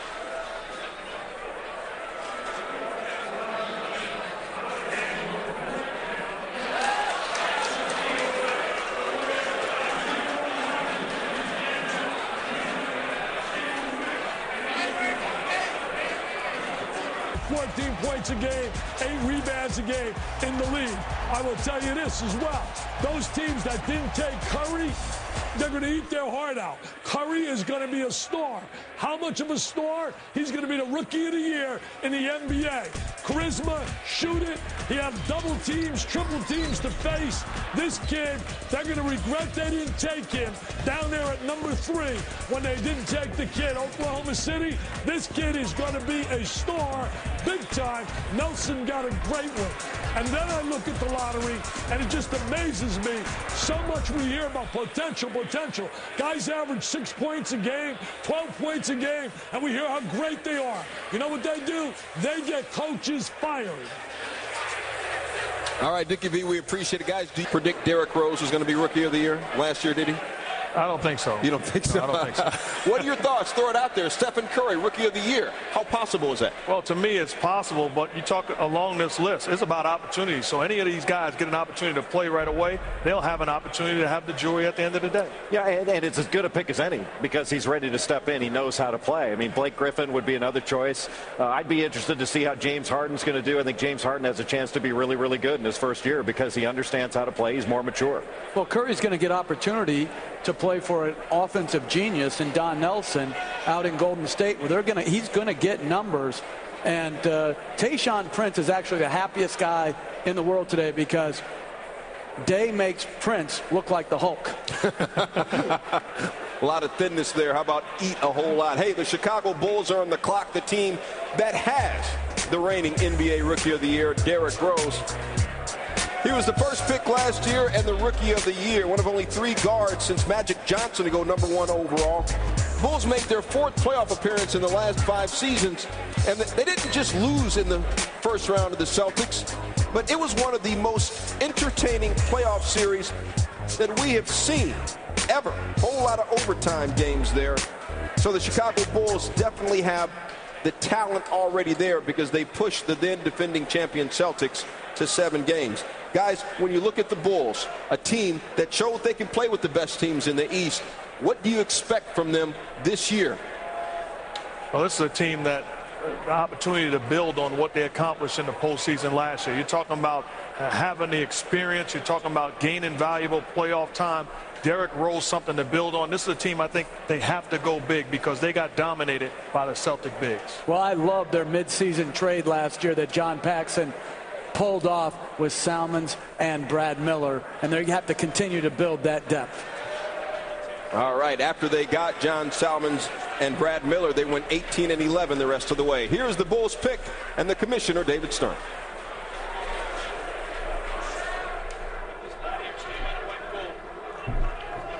With the 16th pick in the 2009 NBA Draft, the Chicago Bulls select James Johnson from Wake Forest University. James is not here. James Johnson, 6'8", 257 pounds. Jay Billis, when you look at this guy at Wake Forest, what did you see as a player? Well, he's got a great touch. I think he's more of a 4 that can face up rather than a 3-man. When he did play, he was usually guarded by 4s. He's a very good athlete, and he's got a very good skill level. You know, he's a martial arts champion back in Wyoming. He's got very good balance. He's also got really long arms, a 7'1" wingspan. He's got the athleticism, the length to defend multiple positions, but I think his position ultimately is at the 4 spot. I'm not sure he's going to be a 3-man in the NBA, but he can stretch it out to 3-point range. I think he's got an awful lot of ability. He's got to, I think, refine his handle. He can't turn the ball over as much as he did. I think he's got to be a more focused player and a more focused defender, but that should come with time. He's got a lot of upside in the NBA. Very physical guy. He is not only a kickboxing champion himself, but his father and his 8 siblings also kickboxing champions. Hey, we're going to go back to the Phoenix Suns, who had the 14th pick, and we're going to bring in the president of basketball operations, Steve Kerr. Steve, a lot of information, a lot of stuff going on draft night, and you guys are at the but first of all, the Amari Stoudemire trade rumors. What's going on with that, and how soon might something happen? All day long about not only Amari but Steve Nash as well. I think people are reacting to the Shaq trade yesterday. They understand that our team is in transition, so everyone's checking in with us. We are moving forward, and we're going to listen to everything and potentially look at some things. But as of right now, we're just in the mode of let's make our pick, which we just did with Earl Clark, and we'll see where things pan out from here. Hall of Famer. He averaged 18 points and almost 8 boards a game for you all last year. I know it was tough letting him go. What was the thought process in that? Well, I think it was pretty simple, Stu. I mean, we know now we're not a championship contender. We didn't make the playoffs last year. We love Shaq. He did a great job for us last year, 18-9, had his best season in years. But things didn't click. It didn't work. So we've got to move forward. And for us, going ahead, we've got to have cap flexibility. We've got to develop assets and young players. So Shaq with a big contract really did not make sense, considering we're in transition right now. Clark with the 14th pick. What does he give you? A lot of versatility at both ends of the floor. He can play some 3, some 4. He can shoot the ball. He can handle it a little bit, make a play. I really like his defensive abilities. You know, these days in the league, you have to be able to guard the hybrid 4s. And Earl's got the size and the versatility and the speed that I think he's going to be able to guard a lot of people. And he was very well coached by Rick Pitino at Louisville. He's a good defender and a good all-around player, and we're excited to have him. Your team, the Phoenix Suns, led the league in scoring in 4 out of the last 5 years. Thank you for joining us. We appreciate it. All right, on the clock now, the Philadelphia 76ers, team that was 41-41 this past year. Guys, Philly, city of brotherly love. What kind of love do they need? They need a point guard. You talk about Andre Miller being in a situation where they could lose him. You want to begin to build towards the future as far as a point guard concerned. That's a no-brainer pick. Well, I think they did a very good job hiring Eddie Jordan. I think it's really important that they figure out where are they going to play Elton Brand? Is he going to play with Dallenberg, or is he going to be their center of the future? And then where does Iguodala fit in? Is he a 2 or a 3? The Sixers only used 6 different starting lineups last year. That was the fewest number of starting lineups used in the NBA. The pick is in. Here's the commissioner, David Stern.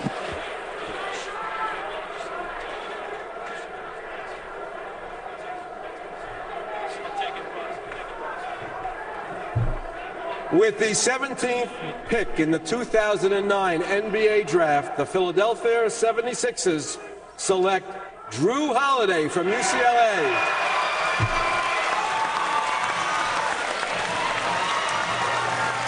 So Drew Holiday, who was the last young man in the green room, is going to the Philadelphia 76ers.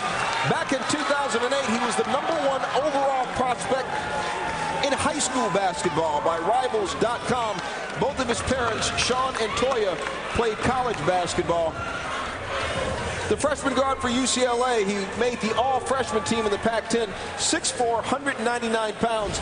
Jay Billis, you said that he's got a whole lot of potential. Boy, he really does have a lot of potential. It's going to take him a little while to figure it out in the NBA. You're going to have to wait a little while, but he's a very good athlete. Not super explosive, but a good athlete, and he's got skills. He can handle the ball. He can pass it. He can put it on the deck. He is good off of pick-and-roll situations, although he did not operate out of many of them last year at UCLA. Played mostly off guard.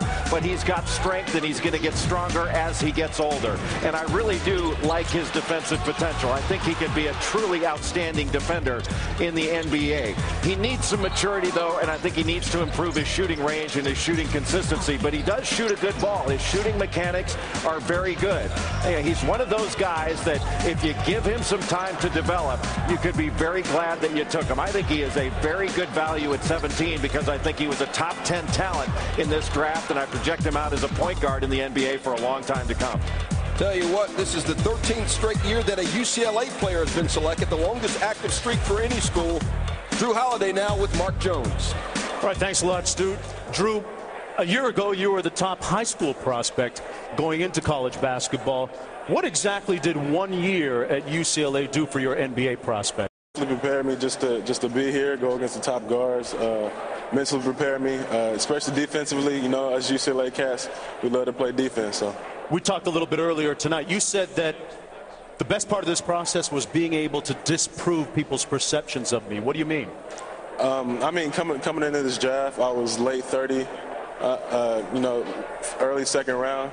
I mean, I'm just blessed and happy to be here. I thank God every day that I'm alive and I'm here to play the game I love. So. How'd you change people's perceptions of you? I mean, playing against the best players. You know, you had the Brandon Jennings, the Johnny Flynn's, the Stephen Curry's, just going up against them in practice and showing them what I could really do. All right, congratulations and good luck looking forward. Stu, he's not actually the first member of his family that's been drafted in the NBA. He had an Uncle Dwight that was selected back in the day.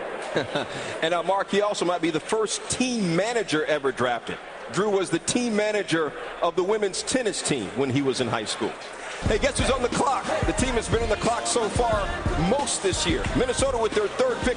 Ricky Rubio went first with Minnesota at number 5. Right after that, they go with another point guard, Johnny Flynn, with the 6th pick overall. The Timberwolves now have the 18th pick. Where will they go? That's their draft room. We're going to come back and find out. Guess what time it is? My time. You can check your iPhone. Better say it's our time. I don't even need a watch. Madison Square Garden, the 2009 NBA Draft. The Minnesota Timberwolves are on the clock. For only the third time in the common era, a team has 4 first-round picks. This is the Timberwolves' third of their 4 picks in the first round. It's the 18th overall. Here's the commissioner. With the 18th pick in the 2009 NBA Draft, the Minnesota Timberwolves select Ty Lawson from the University of North Carolina. Ty is not here.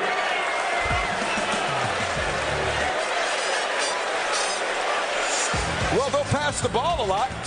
I'm not sure he's going to shoot it, but they'll be a great passing team. Hey, who wants to bring the ball up the court?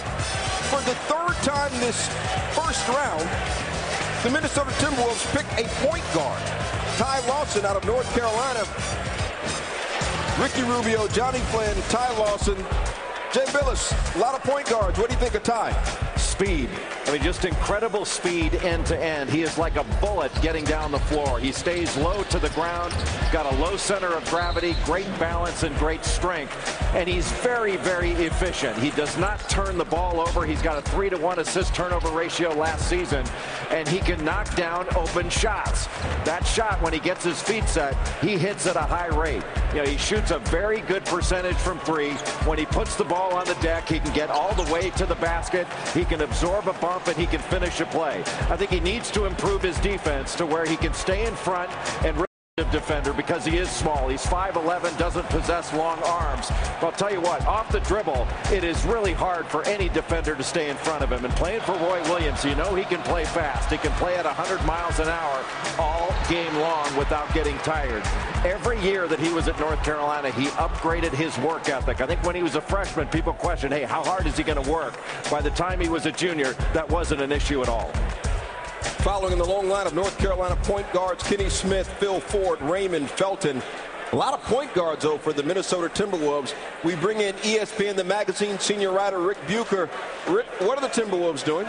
They're not collecting point guards, don't worry. They're actually going to move this pick, Ty Lawson, to the Denver Nuggets for a future pick that Charlotte owes to the Nuggets. So Ty Lawson will not be staying with the Minnesota Timberwolves. Ty Lawson will not be staying with the Minnesota Timberwolves, according to Rick Bucher. Guys, when you heard the commissioner say Ty Lawson, what's the first thing that ran through your mind? What's up their sleeve? Obviously, you talk about the Timberwolves. You're talking about picking 3 point guards, 3 small point guards. Each of them can play, but can't play together. So you knew something was going on. Yeah, and when I was with the Knicks, we drafted 3 forwards in the same draft, John Wallace, Walter McCarty, and Dante Jones. And in retrospect, we should have broken that up or traded one of the picks, just what Minnesota did, because you can't play everybody. Interesting that they trade or decide to trade, according to Rick Bucher, Ty Lawson. And interesting also the reaction of Ty's college coach, Roy Williams. Let's take a look at this. As soon as Minnesota made the pick, Coach Williams was like, another point guard?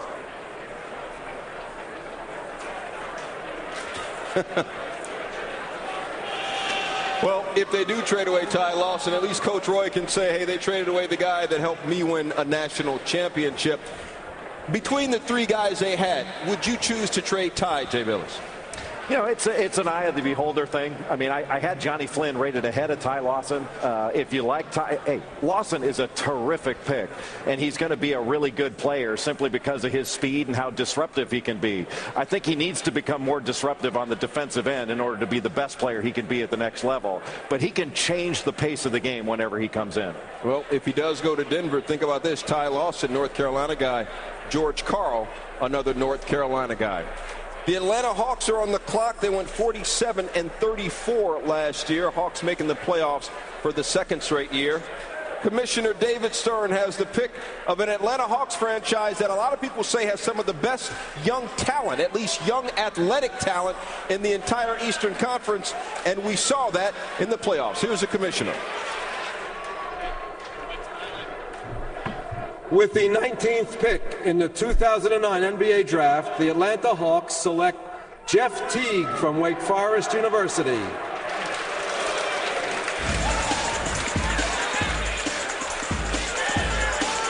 Well, for the first time ever, Wake Forest has 2 first-round picks. James Johnson went number 16 to Chicago, and now Jeff Teague.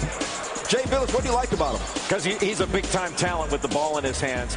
I haven't really seen any defender that could consistently stay in front of him. He can score on anybody. He's got a scorer's mentality. He's good in the open floor, very good in transition. An explosive athlete, again, with a wingspan. Even though he's only about 6 feet, 6'1", he's got a wingspan of close to 6'8". He's a very good shooter out to range. He can hit pull-up jumpers. He knocks down his free throws. He can play pick-and-roll basketball with a really, really good first step. I think the issue with Jeff in improving, he's not a great defender. You know, it's questionable whether he really cares on the defensive end right now. That'll come with more maturity. He's still just a kid as well. And while we're saying, hey, give some time to Drew Holiday and guys like that, Brandon Jennings, to mature, Jeff Teague needs some time to mature too. If he's given that time, he could really pay off down the line because he can really, really score. Yeah, national champion North Carolina did not lose many games this past season. One of the ones they lost was to Jeff Teague and Wake Forest. Here's the thing about North Carolina, though. Larry Brown, a North Carolina guy. When we come back, we will hear from Larry Brown, the head coach of the Charlotte Bobcats, the forever young Larry Brown, head coach of the Charlotte Bobcats, and find out what Charlotte has in store for their new first-round draft pick. All that and more coming back as we get you set. I'm Tyler Hansbrough. You're watching the 2009 NBA Draft on ESPN.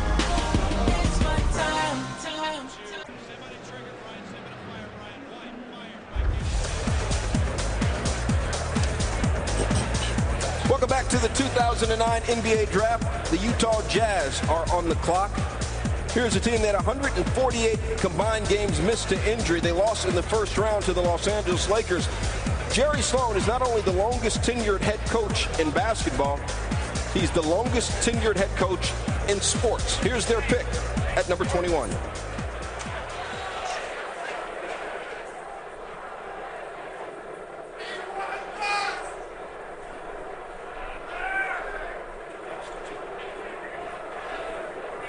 Commissioner David Stern with the pick of the Utah Jazz.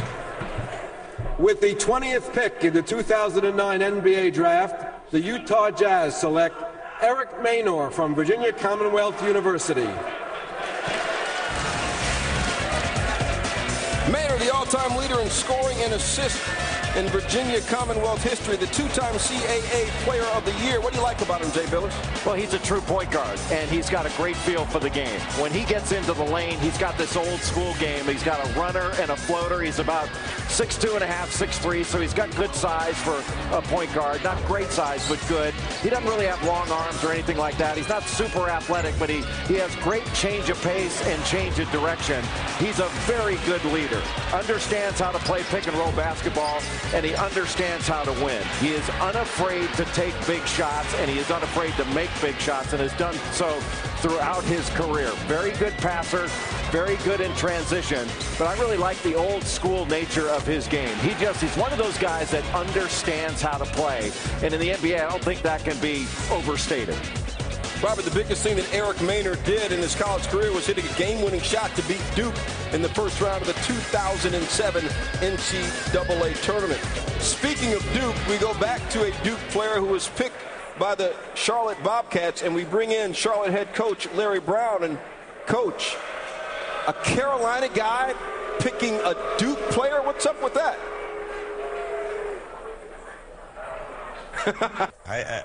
I talked to Michael about it. I just can't believe we did it.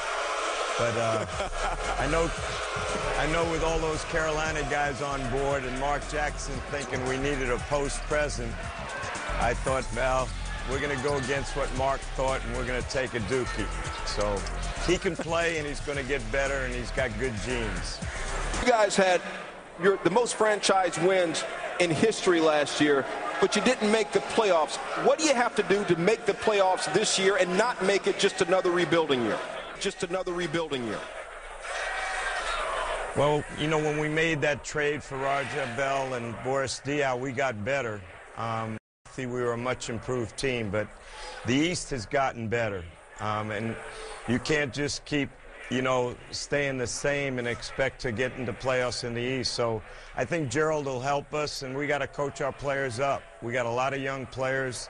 And I think it's our responsibility to teach them and make them improve, and hopefully that'll be good enough. Brown, the only coach ever who won an NBA championship as a coach and an NCAA championship as a coach. We appreciate your time, Coach. Thank you very much. Coming up later here in the 2009 NBA draft, maybe the biggest name of this draft was the #1 pick 17 years ago. We will talk to Shaquille O'Neal, who was traded today to the Cleveland Cavaliers. It'll be Shaq and it'll be LeBron. That's coming up next. The New Orleans Hornets are on the clock.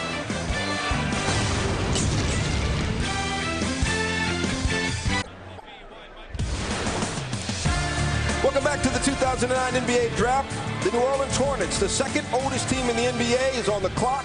Here's Commissioner Stern with the pick. With the 21st pick in the 2009 NBA draft, the New Orleans Hornets select Darren Collison from UCLA.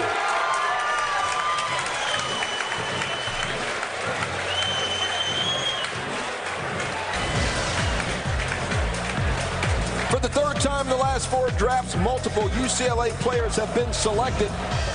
We saw a freshman selected, Jay Billis. Now here's the senior, Darren Collison. Well, Darren Collison has really good speed and quickness. Both of his parents were world-class sprinters, and he's a guy that will battle you all game long. Very good defensively because he can pressure the ball, he can stay in front, and he is really, really efficient. Not super quick laterally, but I'll tell you what, last year he shot over 50% from 3 in his junior season. His senior year, shot about 44, 45%, even though with the team he was on, he had to take a lot more challenge shots and a lot more difficult shots.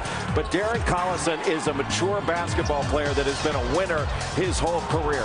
I wouldn't call him a scorer, but he's the type of guy that will hit open shots, he will make the right play, and he'll help you win. His mother, June, represented Guyana in the 1984 Summer Olympics. She ran the 400 meters. All right, he clearly is going to back up Chris Paul. What can Chris Paul teach this guy? Well, he can talk about the importance of going to the right situation. He's going to be putting a million pick and rolls, and here's a guy that's a veteran college player, understands how to find guys in the seams in the offensive set. This is a perfect situation for him. He will at least be very fast because, as Jay, you said, both of his parents are sprinters. The Portland Trail Blazers are on the clock. Remember, they were 24th, but they made the trade with the Mavericks. So Portland now picking 22nd. We'll see their pick when we come back.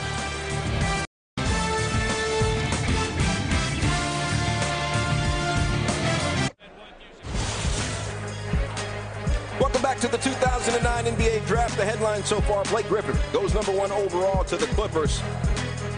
Big shocker there. 3 point guards chosen by Minnesota with their 3, or at least the first 3 of 4 first-round picks. Ricky Rubio, Johnny Flynn, and Ty Lawson. Reports are Ty Lawson will be traded. And 3 draftees' fathers played in the NBA. Stephen Curry's dad, Gerald Henderson's dad, and Austin Daye's father. Coming up in just a little bit, we will talk to 15-time All-Star Shaquille O'Neal, who was traded this morning from the Phoenix Suns to the Cleveland Cavaliers. That is coming up very shortly. The Portland Trail Blazers are on the clock. This is a recap of a trade they made with the Dallas Mavericks, which allowed Portland to move up 2 spots from 24 to 22. Portland gets that 22nd pick, while Dallas gets a couple of picks from Portland in this draft and 1 pick from Portland next year. Portland had 35 points from their bench this past season, second most in the league. Guys, we've been talking about Portland since last year as one of the up-and-coming teams. How soon do you think they'll be able to challenge for the Western Conference Championship? Well, to me, this is a team that you're going to have to look out for a long time to come. It's about adding pieces, but this is the second deepest team in basketball behind the Lakers to me. I think. Are you crazy? I was about to ask you the same thing about 10 minutes ago. Okay. Anyway, I think a lot depends on Greg Oden's development. If he can stay healthy and get better, along with LaMarcus Aldridge, they'll have a stabilized front court. They got Brandon Roy and some up-and-coming perimeter players at the small forward position. A lot of people say Brandon Roy might be the most underrated player in the entire league. The Trailblazers have lost 5 straight playoff series. But again, as you said, Greg Oden, big question mark. And how come nobody talks about LaMarcus Aldridge? Well, he's a big-time player. You talk about making draft moves. That's a draft day trade that the Trailblazers made, getting a quality big man that can not only post up but can knock down the jumper. But you got to give Kevin Pritchard a lot of credit. He's transformed their image from the Jailblazers back to the Trailblazers. They're beloved in the community. They're playing well, and the community has rallied around with great support. 25 years old, the Blazers are the youngest team, the second youngest team in the NBA. Will they get younger? Absolutely. Here's the commissioner, David Stern, with their pick. With the 22nd pick in the 2009 NBA draft, the Portland Trailblazers select Victor Claver from Palmesa, Valencia, Spain. Claver, a 6'9", 224-pound forward from Spain. Second Spanish player drafted this year behind Ricky Rubio. Fran Fraschilla, what is it about this guy that stands out? Lottery pick talent, Stuart. Now, he got injured in December, and he's going to stay in Palmesa, Valencia, for probably a couple more years. Very smart pick by Kevin Pritchard. Red-haired kid. If you didn't know any better, you'd think he was from Orange County, where Jay Billis is from. But he's a terrific talent. Small forward who can run and jump, shoot the ball. Had a chance to see him 2 years ago when he was 19. They'll put him on ice for a while, but you'll hear about this kid someday, just like Rudy Fernandez. Love him. All right, Fran, he actually entered the draft last year in 2008, but then withdrew his name. All right, we've been talking about it the entire show. Lisa Salters now with one of only four-time NBA champions still currently playing. Lisa? Thanks, Stuart. Shaquille, this is Lisa here in New York. Thanks for taking the time, big fella. I know you got places to go tonight. But I wanted to ask you, what was your reaction when you found out that you had been traded to Cleveland?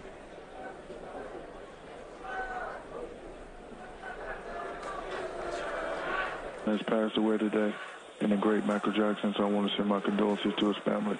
And secondly, I want to say congratulations to all the kids there and their families. This is a big moment for them. Earlier this year, my name was brought up in the, trade rumor. So, as the great Coach Van Gundy said up there, it was an economic situation. There's really nothing I could do about it. However, Steve Kerr was very honest and upfront about the whole situation. So, I was elated about the trade because I get to play with one of the greatest players to ever play the game in LeBron James. Had any conversations with LeBron since the trade, but they've already got Zydrunas Ilgauskas there. What have the Cavaliers said to you about what your role is going to be in Cleveland? I haven't had any verbal conversation with LeBron, but I've had many mental conversations with him. I know he's watching and I know he's listening right now. And I've always been a team player, so we'll go there in a few weeks and discuss the role and discuss what I have to do. The good thing about this trade is they already had a damn good team without me. So I'm gonna just go out there and add the little bit that I can do, and hopefully we can get it done. We have to get it done. Would you be prepared to come off the bench? I have to, if I have to, but I don't really see that as possible. But hey, that's what they want me to do. Then I guess I have to, be a team player. We saw great Stanley Roberts, so I can come off the bench again. Doesn't matter to me. It's all about winning at this point in my career. So if that's what it's going to take for me to be the first to 5, then hey, I'm all for it. Now, we saw this year how much fun LeBron James and the crew likes to have in Cleveland with all of their pregame antics. We know you're always a ton of fun. So what can we expect in Cleveland now this coming season with both of you guys there together? A lot of fun, a lot of, just having a good time, a lot of smiling, and, a lot of wins also. Shaquille, I appreciate you taking the time. Good luck to you this season in Cleveland. All right, thank you. Thanks a lot, Lisa and Shaquille O'Neal. You heard Shaq referencing sending his condolences to Michael Jackson's family. Michael Jackson, the legendary pop entertainer, passed away today of a heart attack. Back to Shaquille O'Neal and his new team, the Cleveland Cavaliers. You heard Shaq say that if he needed to come off the bench, he would come off the bench. Is there any scenario that Cleveland is a better team with Shaq coming off the bench? Well, they're not a better team with Shaq coming off the bench, but the thing you have to look for, they're a better team when they add something else. They're not a better team trading for Shaquille O'Neal. There has to be something behind it. But certainly you trade for Shaq, you expect him to start because he will be their best center. If Mike Brown wants to be fired, he'll put Shaq on the bench. He don't want to be fired. Shaq will be starting. I think the biggest thing is this is a great sacrifice by Ilgauskas to come off the bench after starting there for so many years. I give that guy a ton of credit to be able to play alongside and behind Shaquille O'Neal. Well, we will talk about that trade again all night. The Sacramento Kings are on the clock. It is their second pick of the first round. The pick is in. Here's the commissioner, David Stern, with the pick of the Kings. With the 23rd pick in the 2009 NBA draft, the Sacramento Kings select Omri Caspi from Rehovot, Israel, Tel Aviv.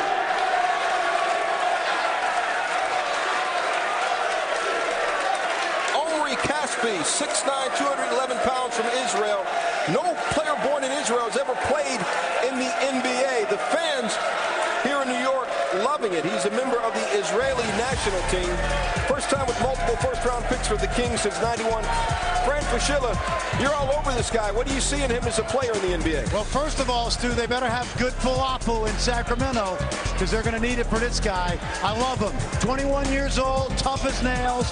Reminds me of a guy they've already got, Andres Nocioni. He's athletic. He's a slasher.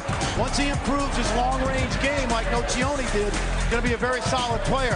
What I really like about him is you pair him with Tyreke Evans, and you've got two tough, young players to build around with that young front line of Thompson and Hawes. But this kid's a good player. He played against the U.S., O.J. Mayo, Beasley, Love a couple years ago. More than held his own. All right, Omri Caspi. There have been Israeli players drafted, but no Israeli player has ever played in the NBA. Omri Caspi, the Kings are hoping, will be the first. The Dallas Mavericks, who have the 22nd pick, now have the 24th pick. They are on the clock. Who's going to play alongside Dirk Nowitzki? We'll find out when we get back.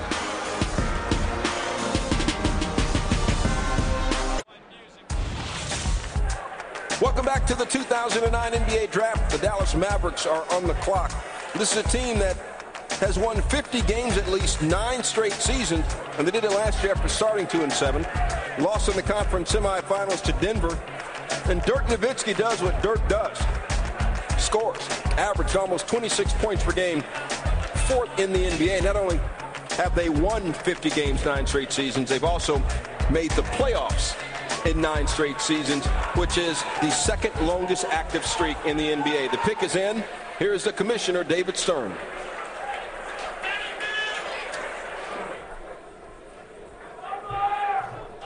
With the 24th pick in the 2009 NBA draft, the Dallas Mavericks select B.J. Mullins from Ohio State University.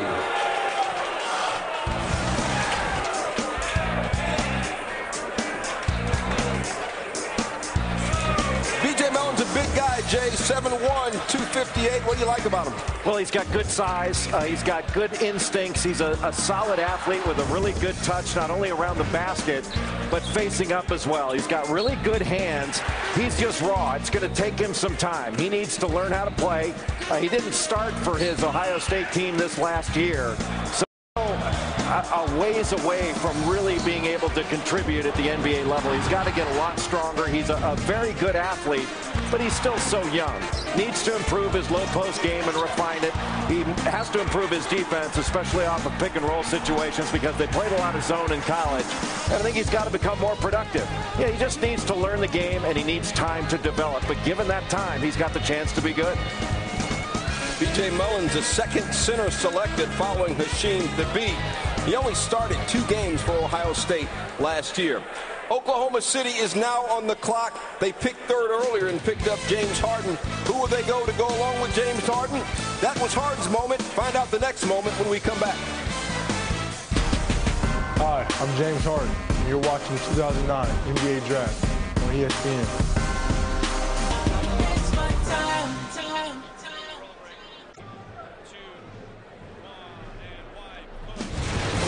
22 picks ago, the Oklahoma City Thunder picked James Harden. Now at number 25, they have the next pick again, their second of the first round. Here's the commissioner, David Stern.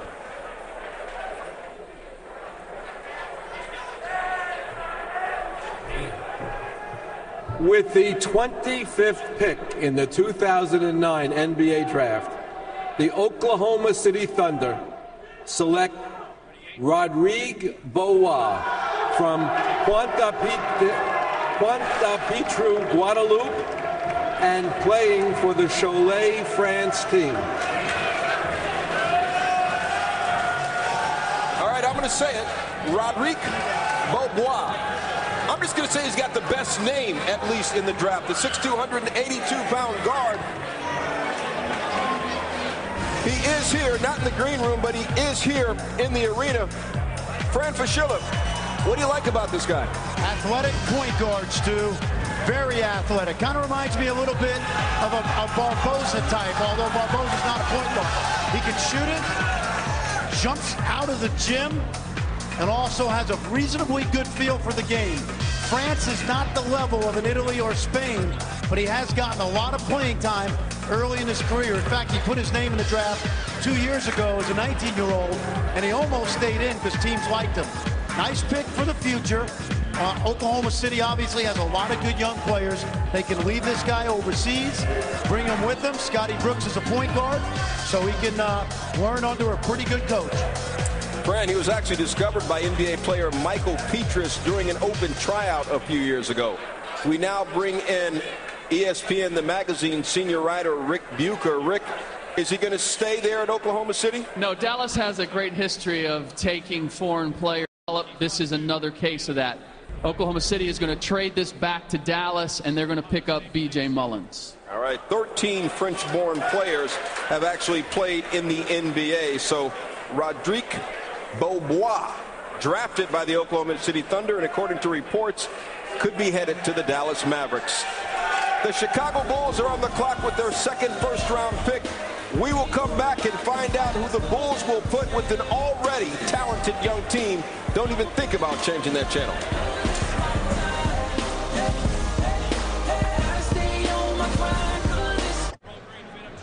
ESPN's exclusive presentation of the 2009 NBA Draft is brought to you by Buick.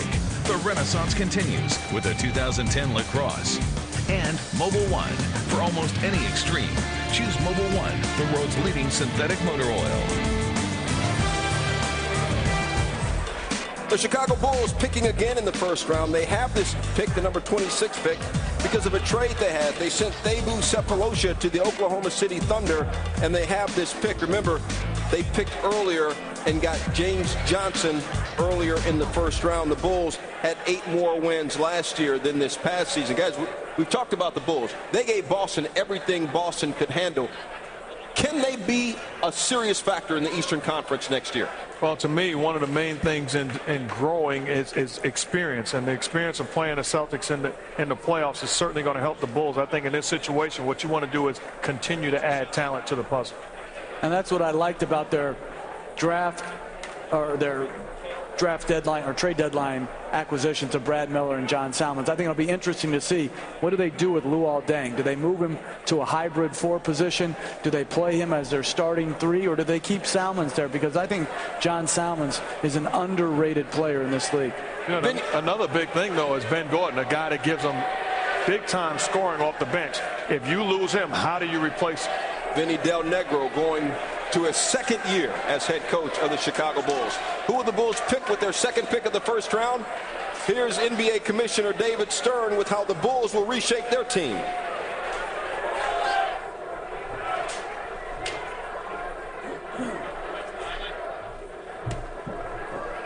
With the 26th pick in the 2009 NBA Draft, the Chicago Bulls select Taj Gibson from the University of Southern California. The 4th time in the lottery era that 2 Southern Cal players have been selected in the same draft. Nick Young and Gabe Pruitt in 2007. What do you like about him, Jay? Well, he's long-armed. He's 6'10", but he's got a wingspan of about 7'4". He's a shot blocker. He's a very good rebounder. Offensive rebounder. You'd consider him a little bit of an undersized, from a strength standpoint, power forward. Doesn't carry a lot of weight, but he is a good post defender. And we mentioned the fact that he can challenge shots and block shots, and he doesn't need the ball to play. He'll run the floor. He works hard. Not a great athlete, but his length helps make up for that. I think he's got to improve his ability to hit a face-up jump shot, but he's a hard worker and a really good kid. I think he's a good addition to any team. And we thought Southern Cal was a football school. Southern Cal, 2 first-round picks in the draft. Hey, coming up, the Memphis Grizzlies are on the clock with their first pick in the first round, the second pick overall. They went with UConn's Hasheem Thabeet. Who will they take next? You got to come back and find out. Hey, I'm Hasheem Thabeet. You're watching 2009 NBA Draft on ESPN.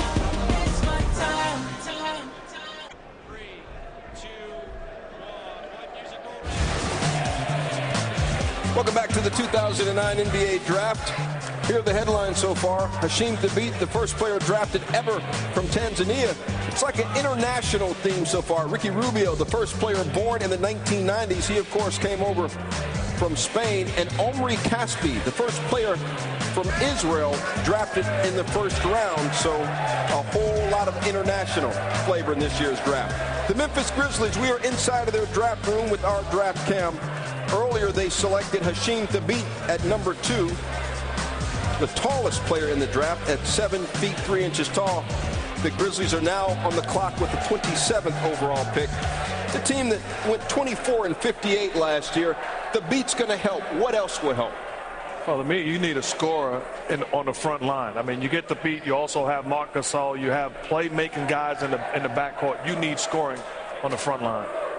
There aren't a whole lot of available players. There aren't a whole lot of frontline scorers left, but you do have some quality players that remain. DeJuan Blair is the best rebounder in this draft, especially on the offensive end. There have been some questions about his knees. His teammate Sam Young, 24 years old, a finished product that can step into the NBA and play right away. I think Wayne Ellington has been undervalued in this draft. Would be a very good pick late in the first round, as would DeJuan Summers of Georgetown, who's a big-time athlete, can step out and shoot it.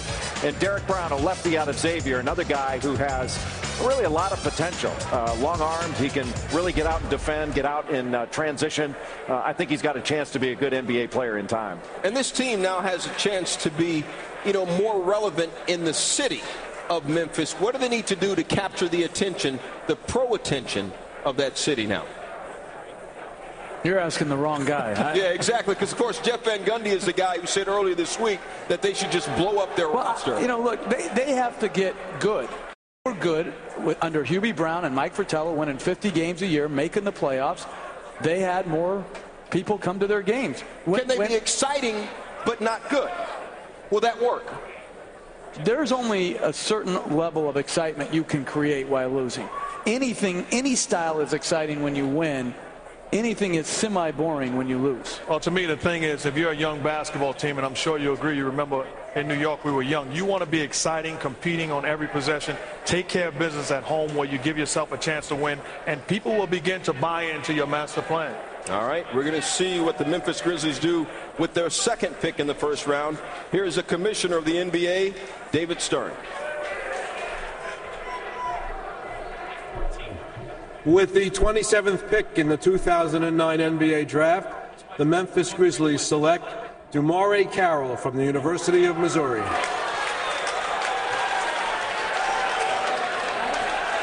DeMar Carroll, 16 points, 7.2 rebounds a game last year. Now, here's a guy who has a liver disease, but his doctor, a reputable doctor, said that he might need a liver transplant in 20 to 25 years. He doesn't see any problem with an NBA career. Jay Billis, what do you like about his game? A little bit of a surprise this high. I had him in the second round, but DeMar Carroll is a player that brings energy. He brings intangibles. He's 6'8" with his shoes on. He's got a 6'10" wingspan. They call him the junkyard dog. He started out his career at Vanderbilt, then transferred to Missouri. He plays all over the court. He pointed the press for Missouri. He used his size and his length in initial traps, and he plays really, really hard. He's a decent handler, a pretty good passer, but he just plays his tail off. And you can plug him in just about anywhere on the floor, and he's going to be productive. He's not a scorer, but he's the type of guy that can bring energy onto the floor for you. His nickname is the Junkyard Dog for his dreadlocks and his work ethic. Hey, how many times have we said this? The Minnesota Timberwolves are on the clock. It's the 4th time in the first round that they will be on the clock. Here's the Timberwolves draft room, clearly the most busy and productive draft room none this night. And after the Timberwolves, the pick from the world champion Los Angeles Lakers. But are they doing some kind of trade talks with the New York Knicks? We'll find out when we get back.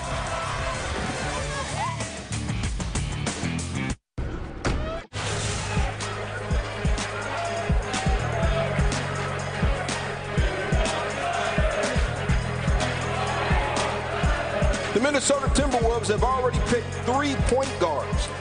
Their first 3 picks of the first round, point guards, Ricky Rubio, Johnny Flynn, and of course, Ty Lawson. I guess you can play like that, but who's going to score the rock? ESPN.com senior writer Andy Katz. Andy, there is speculation that they won't keep all these guys, and more speculation that it's going to be Ty Lawson who moves. How much truth is there to that? 100% truth. They drafted Ty Lawson for the Denver Nuggets for a protected 2010 first-round pick, and Minnesota made it clear that if James Johnson did not slide down to that number 18, they were going to take someone for someone else. That's what they did with Lawson, sending him to Denver. This is a team that has gone 5 straight years without making the playoffs. Andy Katz, we appreciate it. The Timberwolves now on their 4th pick of the first round, only the 3rd time in the common era that a team has had 4 picks in the first round. Can this Minnesota Timberwolves team not turn it around and be one of the elite, but can they turn it around and be a 500 possible playoff team this year? Well, you're in the Western Conference, and you drafted a backcourt at the 5 and 6 spot. You also have a big-time scorer and low-post guy in Al Jefferson. You have a bright future with Kevin Love. Anything can happen if you're competing on a nightly basis. 5 picks all together in the NBA draft. Here is their 4th of the first round, and the commissioner, David Stern. Hi there. With the 28th pick in the 2009 NBA draft, the Minnesota Timberwolves select Wayne Ellington from the University of North Carolina.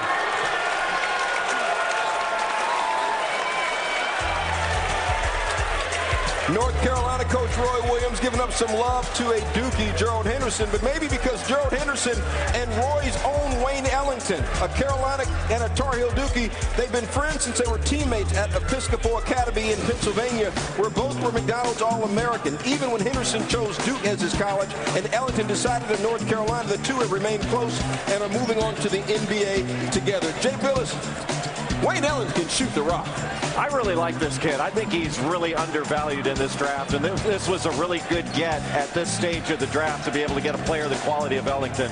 He is an underrated athlete that tested out better athletically, actually, than Gerald Henderson, who is a truly outstanding athlete. He's a very good perimeter shooter.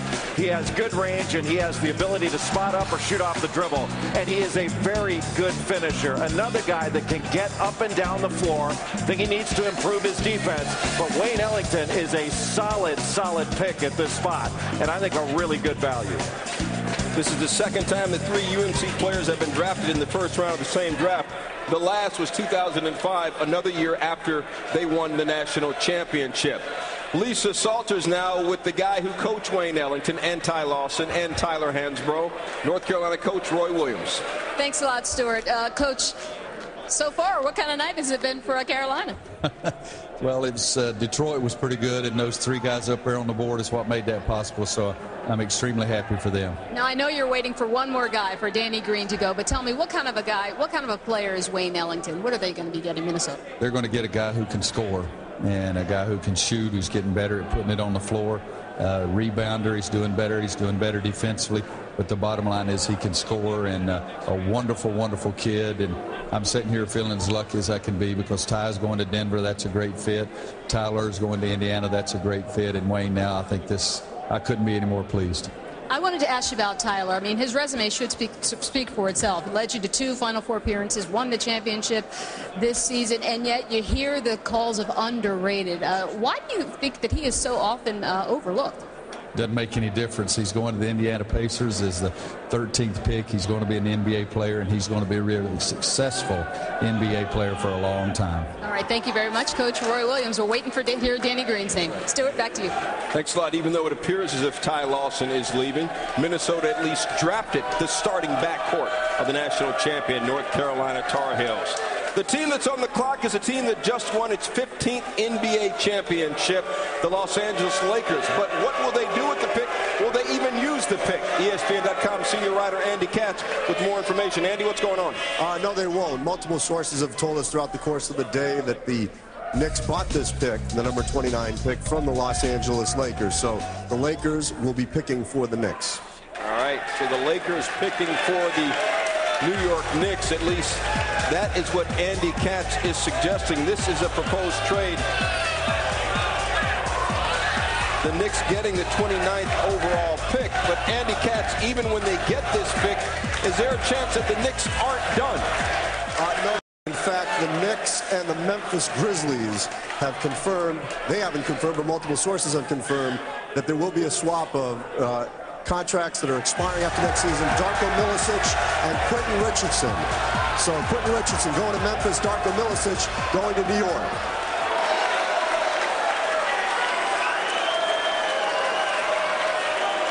You know, one of my favorite things about the draft is just the reactions from New York Knicks fans. No matter what happens, it's always some version of, what? All right, we got a little bit more decorum, just a little bit. What do you guys think of what the Knicks are doing? I like the trade, getting rid of Quentin Richardson and adding Darko Milicic. You're talking about a guy that can fit into their system, can stretch the defense, rebound, and do multiple things on the offensive end. He's got very good feet in his pick and roll defense. He's very long. He can impact shots. This is a good fit as a defender to protect the basket from Mike D'Antoni. All right, so once again, it is the Los Angeles Lakers pick, but they are reportedly picking for the New York Knicks. Here's the commissioner, David Stern.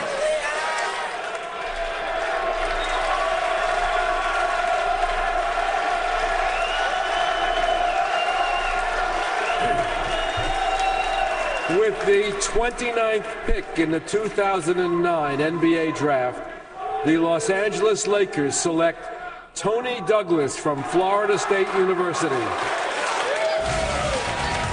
Tony Douglas, a 6'2", 183-pound guard, 21 points per game and 4 rebounds a game last season. You don't know much about him, Jay Billis, but this guy's pretty good. He is really good. He's a tough defender. He is strong. He's athletic. He's got a 6'6" wingspan. He's a guy who can get steals off the ball. He anticipates very well, moves his feet, and he just plays like an athlete on the defensive end, but he can also score. He can get his own shot. He has been a guy who has played some point, although that's not necessarily his natural position. He's more of a combo guard, but he can put the ball on the deck. He can hit a pull-up jump shot or a floater in the lane, and he can get to the rim, and he gets to the free throw line, where he knocks down his free throws. I wouldn't call him a lockdown defender, but he gets a lot of steals, and he's very disruptive. At the end of the first round, this is a very good player to be able to get. And Tony Douglas's brother, Harry, was a star wide receiver at Louisville and a second-round pick of the Falcons in the NFL draft in 2008. All right, that's what the Lakers/Knicks have done. The Cleveland Cavaliers are now on the clock with the last pick in the first round. Cleveland already has maybe made the biggest news of the entire draft day by trading for Shaquille O'Neal early today. Remember Shaq, #1 pick back in 1992? Played with the Magic until 96. One finals appearance, they lost to the Rockets, but with the Lakers, big fella won 3 NBA rings. Then he went to the Miami Heat, played with Dwayne Wade, won another NBA championship in 2006, and he's been playing with the Suns since then. Shaq is going to be a Hall of Famer. Shaq is, one of the greatest players to ever play this game. How much does he have left, and does he have enough to help LeBron win an NBA championship next year? Well, if you asked me the same exact question a year ago, I would have said not much in the tank. But certainly coming off of his year that he had in Phoenix, played stellar basketball, had energy, was much more flexible, was dominant on the offensive end and on the boards. There's some more left in Shaq's tank. Well, I think O'Neal said it right. Cleveland had a very good team and a championship caliber team before he got there. He can add something to it, but again, they can't stop because they have to add a more flexible shooting four-man to help cover like the Rashard Lewis of Orlando. I absolutely agree. You cannot go in with Shaquille O'Neal, Ilgauskas, and Varejao as your front line. You need versatility. Jeff, you mentioned, and we all thought about it earlier today in our meeting, the guys that Shaq has played with, Anthony Hardaway, Kobe Bryant. That's back in the day. That's back when Shaq was like, 305. Penny Hardaway days in Orlando. Then he went to the Lakers with Kobe Bryant. All they did was win 3 straight championships. Still the last NBA team to repeat, and that, of course, was a three-peat.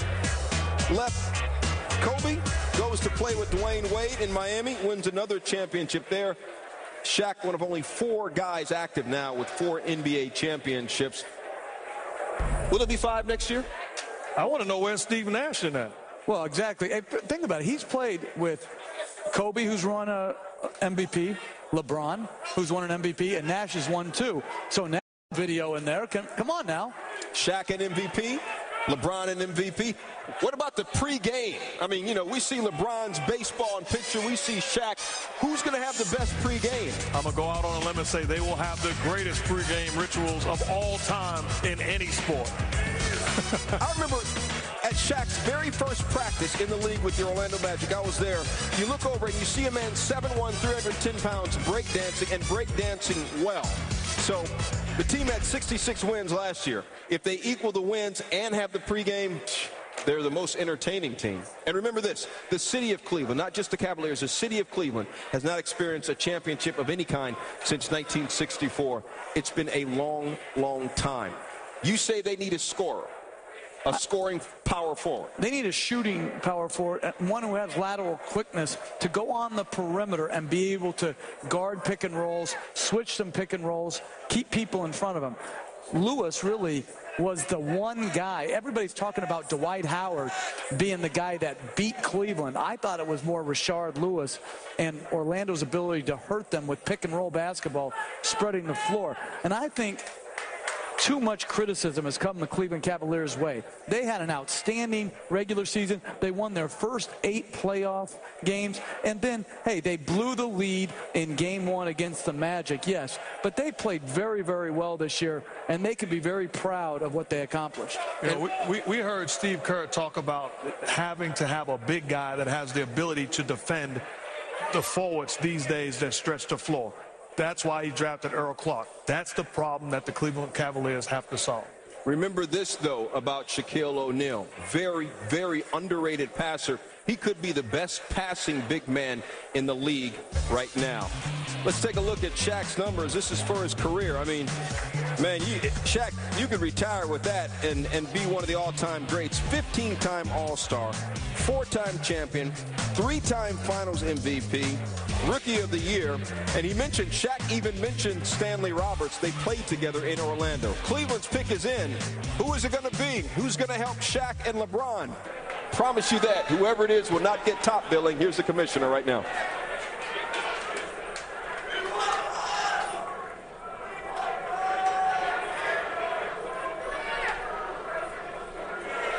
I promise you, David Stern is coming.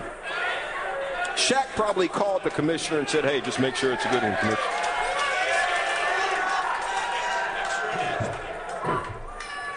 The 30th and final pick in the 2009 NBA draft, which the Cleveland Cavaliers have, and they select Christian Ayenga from the Democratic Republic of the Congo and Joventut Badalona. Christian Ayenga is in the house here.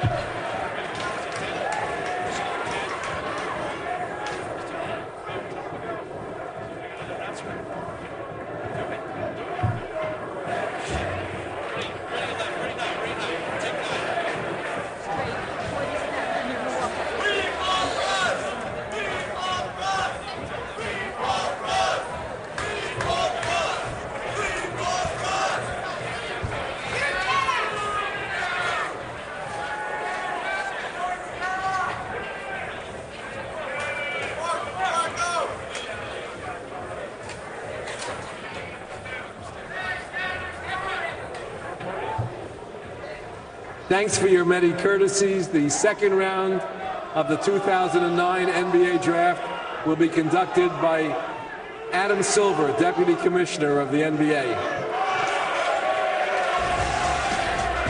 All right, we will see Adam Silver presiding over the second round. But before that, Christian Ayenga from the Congo. Fran Fraschilla, what do you know about this guy? Ooh, this guy was supposed to go late, Stu. I will say this, he's one of the best athletes in this draft. He's very, very, very young. He played for Joventut, the same program that produced Ricky Rubio, but he was with their second division club. And they do a great job of developing young players. If this guy were in college, he would have been a solid freshman player and very athletic, and we'd be talking about him a couple years from now. Cleveland gets to draft him, hold on to his rights. He's nowhere near being ready to help LeBron and company. But what an athlete, and they're going to stash him for years. We may see him when he's about 22 or 23, but a big-time athlete. All right, Fran, there's already one player from Congo already playing in the NBA, DJ Binga.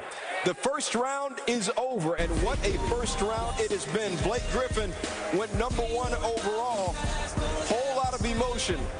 Hasheem Thabeet goes #2. One of the players showed up late, but he still got his love. The second round coming up.